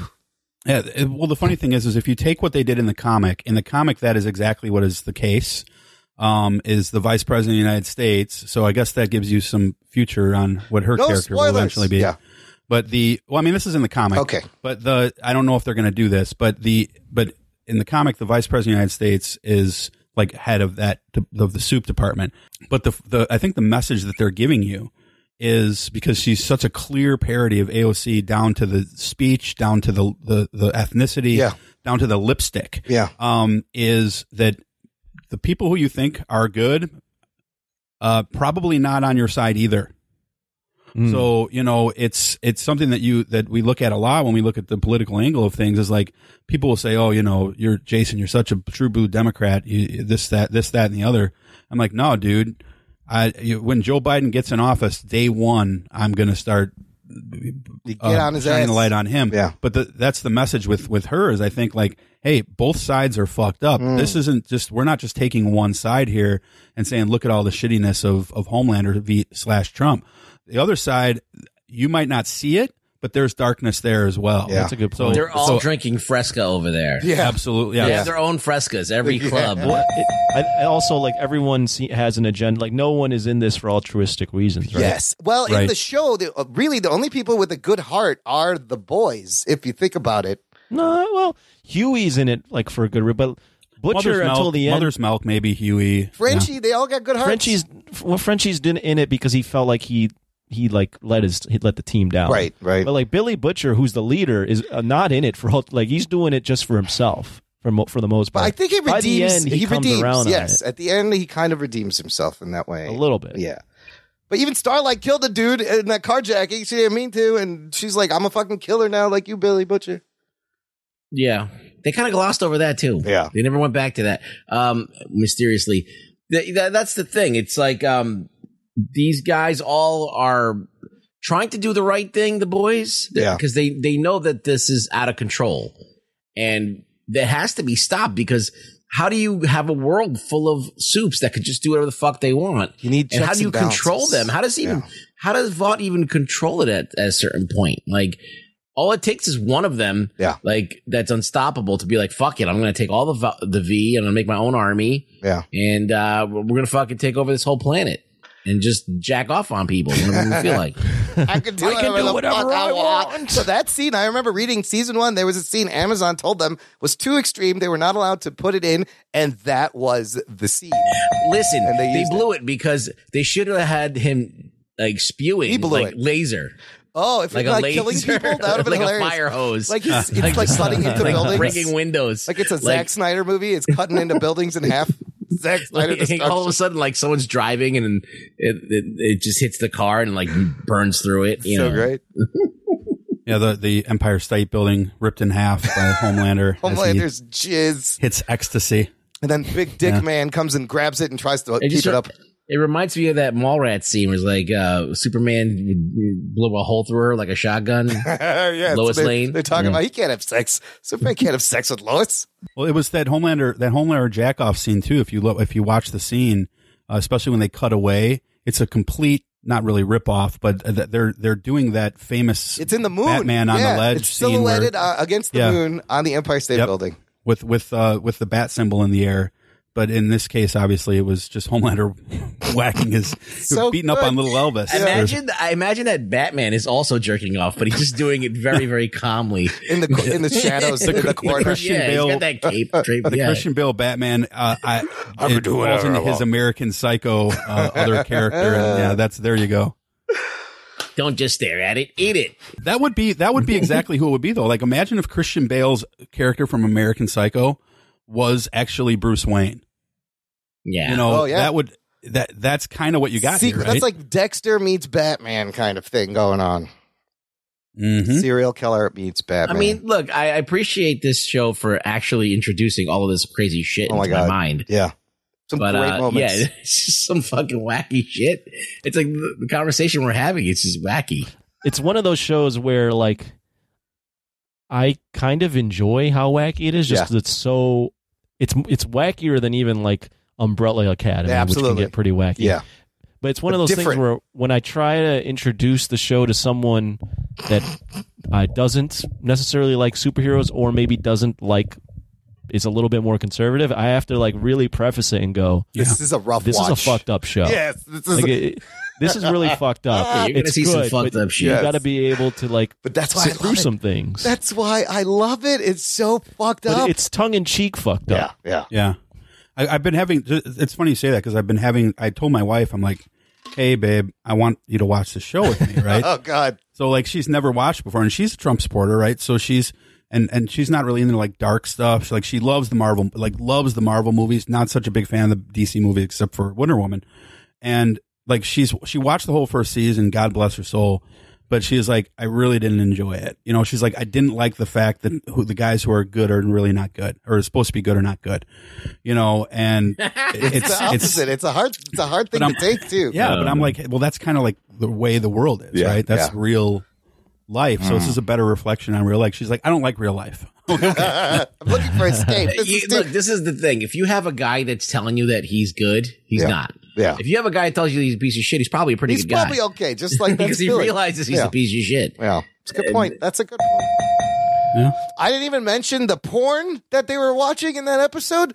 They actually shot all this porn, and they're trying to get Amazon, Seth Rogen, Evan Goldberg, and other followers, Anthony Starr, want them to release the porn on Amazon Prime Video as the 7 Was porn. it like softcore That's porn? idiotic. Yeah, it wasn't softcore. That's not going to happen. It wasn't softcore, didn't you? Weren't you watching? That was not softcore porn. I looked at it. They're not going to release. I think it's porn hilarious on Amazon. that they had to film that though for the show. Like that's fucking great. Like just thinking about being on the set that day. What are we doing? Shooting a fucking porn movie all of a sudden in this movie. Well, it's none of the characters. It's like spoofs. porn where they're spoof porn. So great. I forgot some of the titles were hilarious.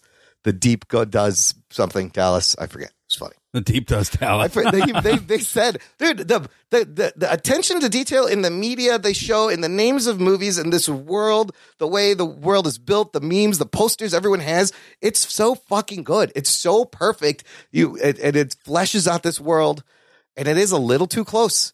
It's a little too close. Did you guys watch Heroes? No, I did not. None of you? Rugs? No. I watched Heroes, yeah, but I don't remember it. I just remember there was the guy with the horn-rimmed glasses. Save the cheerleader. That's all I know. Save the cheerleader, save the world. I just see a lot of parallels in a lot, like, especially like when they went into the hospital to, and they had all like the guy with the super long wiener. Yeah. Dick man. And like all these guys that are all jacked up in there, they had, similar type of institutions that were being kept by the company and Heroes. And it's like, they took this element, it looked like, of the company from Heroes, which they didn't. I can't say they stole it because obviously this was written. The comic books are back from like 2006, but there was a lot of I think dragging around the same track there with Heroes that I personally thought was cool because I liked that show, but was I guess if nobody else here watched it, then I'm just kind of talking to myself and jacking off on the top of the building. I know we have listeners I think I watched it. How many seasons of it? There was like 3 seasons? There was 4. Oh, I think I stopped at the second. It was a big thing for me in college. People would get together and watch Heroes. Yeah, I never watched it. Most people stopped after season 3. You think I would watch it? I think I watched the first episode and I was like, it's all right. I don't know why. What's the name of the guy, the bad guy? Hook me. Well, the guy with the horn-rimmed glasses was Noah Bennett. No, but what's the bad guy? That was Gabriel. So that's Zachary Quinto played Siler. Oh, right. Siler. And Siler is one of the most, I'll tell you this right now, one of the most badass villains like fucking ever. Yeah. So he was just astonishingly good in that role. And like he could just go to a hero and take his powers by eating a little piece of his brain. Now, and very sadistic in its own right. But yeah, it's, this series goes so much further than anything that they talked about with that. And one of the things I really enjoyed was like when they would bring in a new hero. I enjoy this about the comic too. Like when they bring in a new hero, like they had a complete rip off of like Hawkeye or Green Arrow. I'm not sure which one with Eagle Eye or whatever his name was. And then what's his face? Daredevil. I mean, a complete Daredevil Black Noir rip off with with the guy who Homelander boxed his ears. Oh, the differently abled guy that was hilarious. Blind Spot. That was hilarious. He goes, clearly Daredevil. He does not he's like, this is just another, he boxes the guy's ears. He goes, let me ask you something. What happens if I do this? And he's like, now you're just a fucking useless blind guy. I was like, oh fuck, he does not like any kind of difference. No, it wasn't that. Inclusion. No, it wasn't inclusion. It was the fact that Homelander doesn't give a fuck about inclusion, but he doesn't necessarily dislike inclusion. It was the fact that lady did it on her own. Yeah, she didn't ask him. He input that lady in the PR position or whatever role she is so that she could answer to him. Oh, she had a talking to. She got a talking to. It wasn't that he was a fucking Asian. Oh. No, that he was a blind guy. No, he didn't care about that. No. He just wanted to say. I agree. The guy did it. She did it on behind his back. He was Asian? She was placing it on like, he's Asian. I remember. Yeah. Yes, It's like diversity. This will be great for everything. It's not. I don't think he's a racist character. That's not the point. No. He's about himself. Like if you like me, he doesn't care if you're black, yeah, or Asian, as long as you like him, as you're you okay. like him. Who's that remind you of? Oh yeah. Who's the real heroes here? You guys. Yeah, let's hear it. I mean, I love the use of music this season. They did a great job, and I'm glad we finally they just explained the Billy Joel music. I love Billy Joel, and the story about his mother is nice. Maybe we'll see his mother next season. A couple of things about season 3. It has been renewed. Black Noir will probably be back because they said he was recovering, and Stormfront probably is going to be back. But they've added from Supernatural. Love the tree nut allergy. Yeah, for the him. tree nut that takes him down. Fucking Black Noir, who's badass. But Jensen Ackles from Supernatural will be playing Soldier Boy, who in the comics, I believe, was one of the original Soldier Boy? Soldier Crank Boy, that. yeah. Soldier Boy up in it.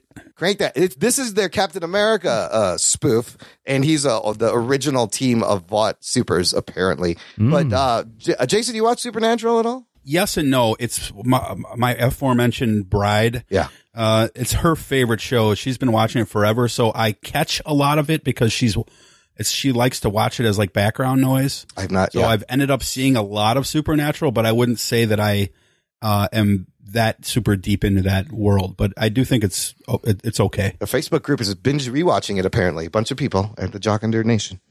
But that show's been on for like 15 years. It has one more 16-year season, final Those guys season. look the same age. I know. It's amazing. I don't know how this show's been on for so long. But we'll see that. So season 3 is going to, who knows when that's coming out next year. It's going to take a while. So I'm going to read the books in between. Any final thoughts before we rate this season? I want to know what rating. Did they confirm the G-Men? The G-Men, yes. It's announced a spin-off centered on a superhero college has been fast-tracked into development. And it will be described as being part college show, part Hunger Games. It's set at America's only college exclusively for young adult superheroes, R-rated. And they're saying it's based on the G-Men team from the series that is a parody of the X-Men. What does the G stand That's for? cool. Yeah, how is it a parody of the X-Men? It's just like a team? The guy who runs it, his name is like Golok or something like that. It's going to be in between the seasons now? I don't know. They just announced the spinoff, and maybe, yes, it's a separate show that will be on whenever they fucking do it, whenever they can shoot things again, I guess. I guess. I guess. And I will say the only thing that I think is important to know about the G-Men is in the comic, they're the money makers. Like merchandise-wise? Way more money than the Seven makes. Really? Yeah. Oh, interesting. So it's like Avengers versus the X-Men all of a sudden now. We'll have to see because I'm sure Justice that will League play versus into X-Men. it. Like when it comes to marketing and sales and stuff like that, the G-Men sells like boatloads. Well, and Edgar repeatedly says throughout the season, it's about the bottom line. That's it. All I care about is the money. Whatever you got to do, it's about the fucking bottom line. It's business. It's show business. Ruggs, give me a number. What would you rate this season, and did you like it better than season 1? I don't know. I'm going to say 7.5. Oh, I'm not done. Okay, sorry. I'm going to say 7.5, yeah. 7.5? Really? Okay. Yeah. Anthony? Well, you reacted like that's what's that reaction to that It score? seems low. Out of 10? What are we out? Yeah. Or out of 20? Out of 10. What do you? I thought it. Seems low. Okay. Okay. Did I like this better than season 1? No. Really? Season 1. Wow. Yeah, because season 1 was season 1. Yeah. I was so. Season 1 had the new factor of what the fuck am I watching? Yeah. This is crazy. Okay. Season 2 was still good. I found it to be satisfying mostly because of the fact that Stormfront was such a fucking awful character in all the best ways. Yeah. That to see her get her comeuppance in the end made up for a lot of the things I didn't like in the show. Namely being the first one being Billy Butcher and just not being all that likable. But overall, I still like the show. I still think it's very satisfying. I liked the references to what's going on. I do think in season 3 that they kind of need to up the stakes a little bit in terms of more. What happened here that was really crazy. That's a good point. The only person that died was the wife of Billy Butcher, who we barely saw. Like, I don't really care about Billy Butcher's wife. Yeah. So like I feel like one of the 7, like either someone in the 7, like Homelander or Queen Maeve or even Starlight needs to go, or someone with the boys needs to like eat the dust. They killed Translucent. That was last season. That was last season. Yeah. Translucent was in 2 episodes. Yes, he was. But overall, I'm going to agree with Ruggs. I'm going to go about 7.5, Okay. 8, somewhere around there out of 10. Okay, Jason Dutch. As far as a rating goes, I think I'll probably go around the same. I'll go with an 8. And I'm using season 1 as a barometer for that because season 1 was like a 9.5. Yeah. You know, so it's like this wasn't like Game of Thrones season 7 where I'm like irritated as all hell. You know what I mean? Yes, but it's definitely, you know, I'll say an 8. And I think that they laid the groundwork for a lot of stuff that can go a lot of different places, but I'm totally with Anthony. You know, you need a Thanos level threat. When I say that, I don't necessarily mean even as far as like someone to come in as a villain with powers, but even if it's just a money related threat, and if that's the G-Men, who knows? But they need something where you almost feel like there's got to be a point where they got to turn together. Like maybe the boys and the 7 have to figure something out together to beat something that's threatening both of them before they can turn back against each other. You know, that's what I'd be looking for out of season 3. I think that if they continue on with this particular storyline, unless they come up with something that I can't think of, you know, with just, we know Homelander's a sadistic fuck, you know, but what's next? Like, is he going to become more sadistic? I don't think so. So is Huey going to become more of a twink? You know, I don't know. But I do think that I would like to see though, them do more of the backstory, like in maybe like a Lost fashion where if you remember that show, they used to go back every show and show you just a little bit from the past from somebody. They did that with Frenchie, but that was it. They did. Yeah. And I liked that. Yeah, I liked that part too. with Frenchie. Yeah. I'd like to see it with the female. I'd like to see it with maybe with Huey. Maybe not so much with Huey. But yeah, definitely with Mother's Milk because he's talked about a lot of stuff he did, and maybe even with like Queen Maeve and, you know, some of those characters. So that would be something they could do as well. But all in all, I thought it was really good. I except for the goreness of that one scene where that's the problem with that one scene in Congress is like I was literally waiting to close my eyes the rest of the 2 shows because like I was like, okay, anybody could literally at any second have their head blown. I love when it cuts to the deep and he's like holding his head. He's like, oh fuck, is my head still here? And it's very realistic, you know, it's not like the cartoony bullshit they pulled at the end of Kingsman. Oh shit. Sorry, I put a dig on Kingsman. Don't get mad. I like that idea, Jason. If they're not gonna like kill someone, I like the idea of in the 3rd season making them have some sort of uneasy alliance. You have to change the formula right now, right? That is interesting. You've gone through 2 seasons of the boys versus the 7, with like little moles within the 7, but that can only go on for so long before you're like, okay, well, there's got to be a resolution here. I'm glad you agree. I mean, it could be Stormfront, like, because remember who she looked like when she was laying on the ground. Who'd she look exactly like? Dude, she's Palpatine, dude. She looked like Anakin. Anakin, right? Yeah. You know what I mean? So maybe if she gets like something that makes her more powerful, like more Compound V or like robot parts, I don't know, you know, but like she could be that person. So you never know. Interesting. I just remember Kamiko rips that dude's face. You heard it here first, off. Amazon. God damn it. Do it.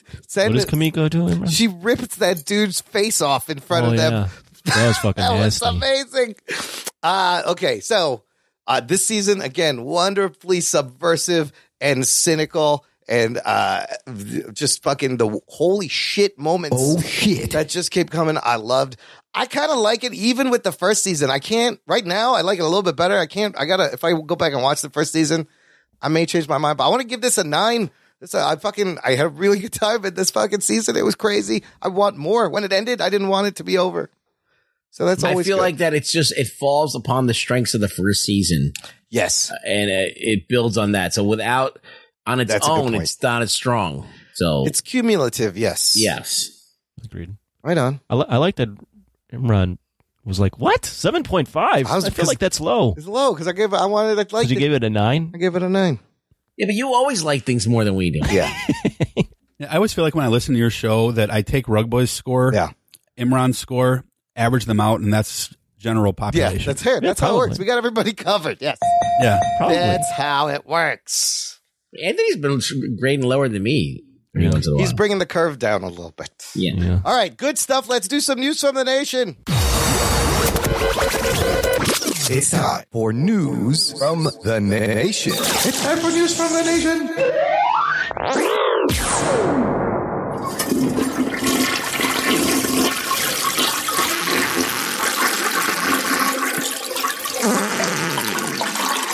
It stinks. It stinks. It stinks. David Zika checking in, guys. He's got comments on our Lord of the Rings Fellowship of the Ring review. Specifically, when Anthony, remember you asked, can wizards die? David Zika says the wizards can die. They just live a long time. Saruman kills some, as I recall. Tolkien was in World War I, so man's evil side and the horror of war were themes influences along with his devout Christian beliefs. Thus, you get an unlikely messiah figure. The movies are dense, but the books have even more elaborate history. The extent of Tolkien's world is really mind-boggling. He created millennia of backstory and a whole new languages for the race of beings, which is true and crazy, like languages and flowers and every little detail. I just like how he starts off with and then just trails off into some other thing. Okay, so what he said was wizards can die and they live a long time, and yes, wizards can die. But what I did discover, I went in and after I was asked that question by Anthony, is Gandalf human? And I was like, I didn't really know the answer, to be honest with you. Like, I was like, kind of thought I knew it. So I went and researched it, and Gandalf is actually a Maya, which is our beings that are like gods, almost like Thor is a god or whatever. Oh, okay. They're like demigods or whatever. So they're super powerful and they're very hard to kill, and they can be contained. Like their souls can like inhabit other beings and stuff like that. And so they're like beyond human. Moving on. Chaz Hebert says, laughing my ass off, Anthony said, quote, I'm basically Roman Polanski now. Oh, shit. Maybe pick a different guy next time you're trying to analogize your film snob cred, my dude. Have you ever looked up, do you know what Roman Polanski has done, Anthony? Does. What he's really known for? Oh, you do. You still like to use... No. What he's really famous for. What all sorts of things. Have you looked at... Married to Sharon Tate, sexual abuse, making a bunch of movies. Yeah, okay. Yeah, you threw it in there. That's pretty much it. Okay, I'm just saying, if you didn't know, you bring up the Roman Polanski. Basically Roman Polanski. Okay. Oh, shit. He's sticking to it. Finally, we got an email from our buddy from down under Australia, Wes Cranford, Yank from down under. He says, hi, guys. Congratulations on 350. Talking nerd. I agreed with what you said in regards to Lord of the Rings. All three movies are ridiculously long, which is why I rarely rewatch them. That being said, it was huge at the time for us fantasy fans because nothing had been done to this scale in a fantasy epic. Tolkien is similar to Herbert in the depth that he put in their stories. Huge backstory and history. I know fantasy is not for everyone, but it's really hard to do, which is why I was surprised and pleased with the first Thor Jackson's trilogy. Well, I think there's going to be a period there. There's a comma there. I was surprised with the first Thor. Jackson's trilogy is done superbly, even being fairly true to original content. Two Towers has the epic battle scene that modern movies all model after. Please review it. But Anthony, for fuck's sake, watch on a big screen or not at all. Polanski? Seriously? What? LOL, love you heaps, Wesley. Have you watched The Two Towers, Anthony? No. Oh, you haven't watched it yet? No. Are you going to watch it? Maybe, but not anytime soon. Not tonight. Well, not tonight. Right now? Can you watch it now? Let's just slide into, we'll finish with some quick, what are we watching? Because I did watch The Two Towers. And if you want to review it, it was good. So it was amazing. I mean, I just remember how Imran shit. I remember I've been talking about Lord of the Rings being awesome for like 3 years that we've been doing this podcast. And he's like, I hate those movies. They just walk around and they just film them walking around. I'm like, yeah, they do walk around. Guys walking around. That's what yeah, and then they do walk around a lot, but they have to walk around because they don't want to get anywhere. They don't have cars. They got wagons. They could take. There's wheels invented. Listen, I misremember things, and I can change my goddamn opinion. Right. I did remember what I loved when I watched it the first time, which is just loves it now. The Gollum stuff and the Helm's Deep battle is fucking amazing. Yeah. So, are you going to watch the second one ever? Me? Yeah. Yeah, I will watch them. Just not on your time. Okay. Anybody He wants to watch it on a big screen. So yeah, I told you I got to wait till the Roku gets HBO Max so I can figure something out. Oh, you could get that Google Chromecast, and it's got I have Roku. $50. Oh wait, okay, all right. They'll get on there eventually. HBO Max. I hope so. Jason Dutch, you want to recommend something you've been watching? Yeah, you know what? Actually, when you said that, I started trying to look up the name of it, and I can't. I'm not sitting on Netflix right now, so What is it? I don't I'll find know it. the name of the show that I watched, but too hot to handle. It's Love is Blind. And sorry, I've been coughing a little bit today. Probably have caught COVID on the plane. Quarantine, get him. Probably got COVID on the plane. I'm sending people to your house. But there was a documentary series on Netflix that's about a husband who killed his wife. Oh, true crime. And it's in the recommended ones. I forget. It's like American Murder or something like that. It's called. Okay. And I have to tell you, I watched it and it was And then I killed my riveting wife. until the last like 2 minutes. Yeah. I can't really say if I would recommend it or not. Yeah. But it was just like this picture of this, what you would think would be the perfect family, and then just like seeing what's behind the scenes of it. And that's really the only thing that I've watched of late, other than The Boys. Though I will say, I have my wife also kind of turned me on to The Good Place.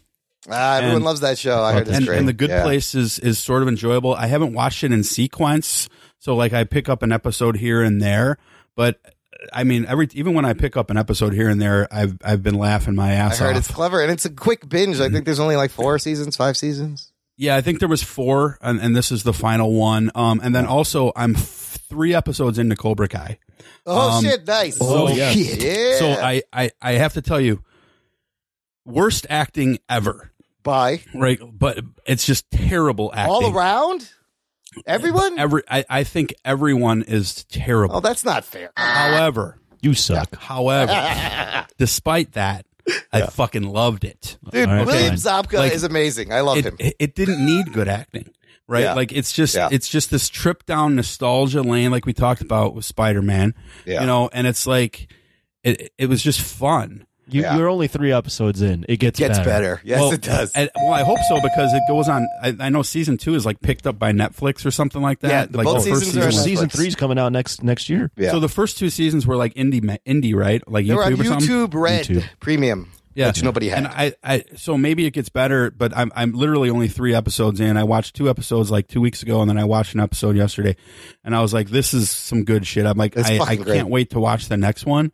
Yeah. So that is what I've been looking at lately, and I just think like the fact that he pulls up in that old ass Corvette, just like he's just trying to hang on to his glory days, man. It's perfect. So it's fun to big watch. fan of that so far. Dude, it's fucking great. Ruggs, what do you got? Anything? I've been watching this new thing. I mean, I watch a lot of shit, but like this new, it's not new. It's old that I just discovered it. It's called 000. It's on Amazon. It is a mob drug cartel thing where the Italian mob wants to buy coke from the Mexican cartel. And there is an American company that's trying to get the coke to Italy, and you're basically following 3 stories. You're following the story of the Italian mob, the people who are shipping it, the Americans, and the Mexican cartel. Oh, wow. And so it's a series, TV series? Yeah, it's a one shot, 8 episodes and done. Okay.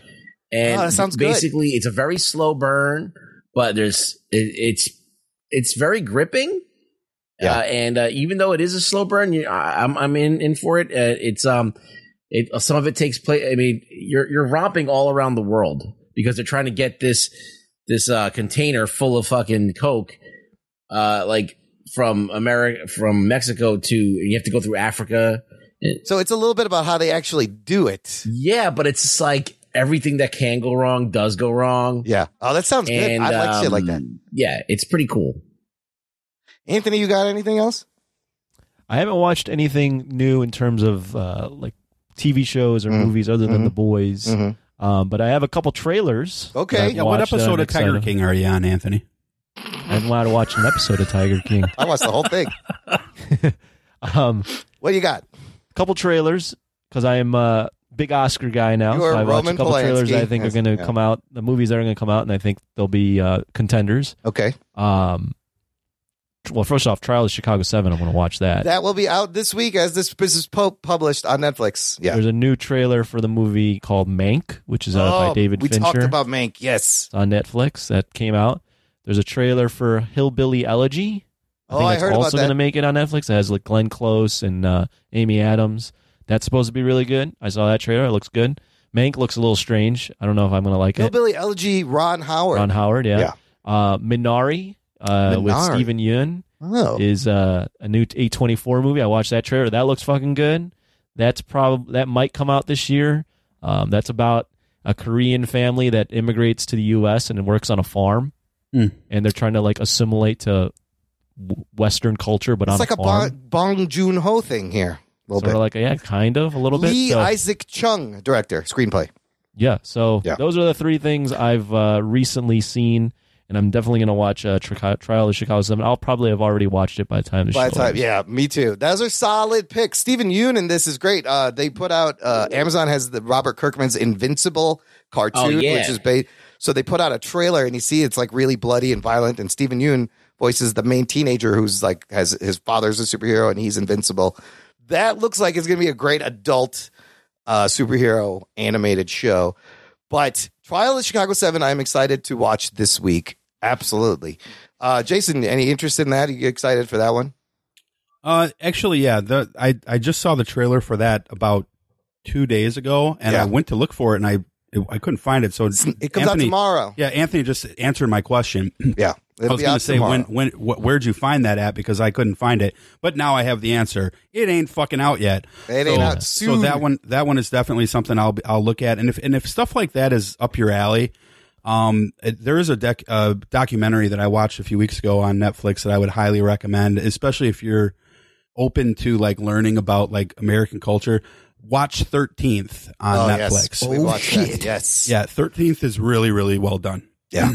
Ava DuVernay. It's amazing. You learn a lot of shit. You're like, whoa, what the fuck? This shit has been happening.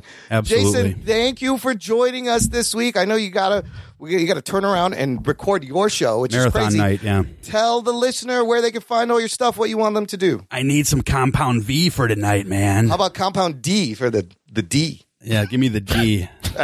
Viagra and Mountain Dew. Just mix that together. Compound D for the D. For the D. Compound N for the nerd. Not funny.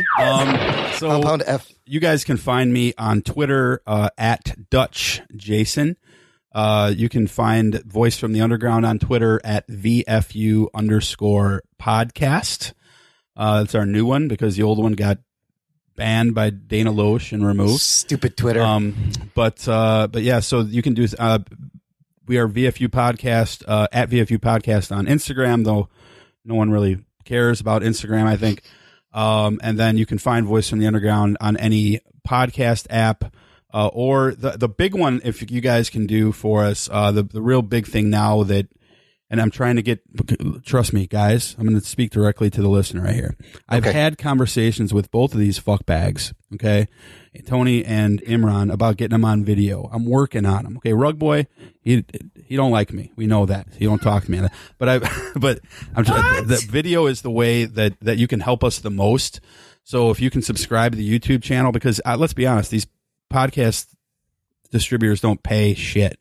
YouTube potentially can. So yes. Definitely check us out on YouTube. That would be the greatest way that you could help Voice from the Underground, specifically if you want to do that.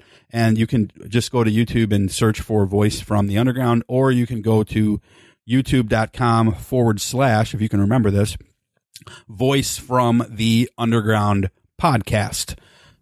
It's a long one, but that's the direct feed there. So if you subscribe to that, we would love it. We live stream every Thursday, and then I just bought a microphone for my phone, so I'm going to go into like protests and rallies and stuff like I did last week. I saw that one and, video. interview. Yeah, you were in mixing it up, talking to people in the protest. That shit is great. I love watching that. Unfortunately, it's like the mic wasn't that great, so I was like, okay, cool. So I went and bought a mic to do interviews, and I think Imran, you've done this. You can probably give me some advice on that when you go to your comic book shows and stuff. So, but yeah, so that's what we do, and if you want to check us out, you can check us out, and we'll appreciate everybody who checks us out. I will put all those links in the show notes. I watch a lot of live stream protest videos now lately. They're very exciting. Rugs, where can the people find you online? When I'm not out there protesting, I will be on Twitter at Really Rug Boy. Give him a follow. And everything he just mentioned, listener, I will put links, of course, in the show notes. Visit our website, jockandnerd.com/351 for links to all the shit we talked about, the trailers that nobody cared about, and how to subscribe, how to stay in touch, how to support the show. Tell your friends, get them turned on to the show, spread the geekery. Let's build this empire of stupidity together. Thank you for listening to the Jock and Nerd Podcast. My name is Imran. My name's Anthony. He's the Jock. He's the Nerd. We'll peep you next time. That's fucking awesome. Yeah, that's really good. This is crazy. All hail King Imran, huh? Justin Swerner, shout out.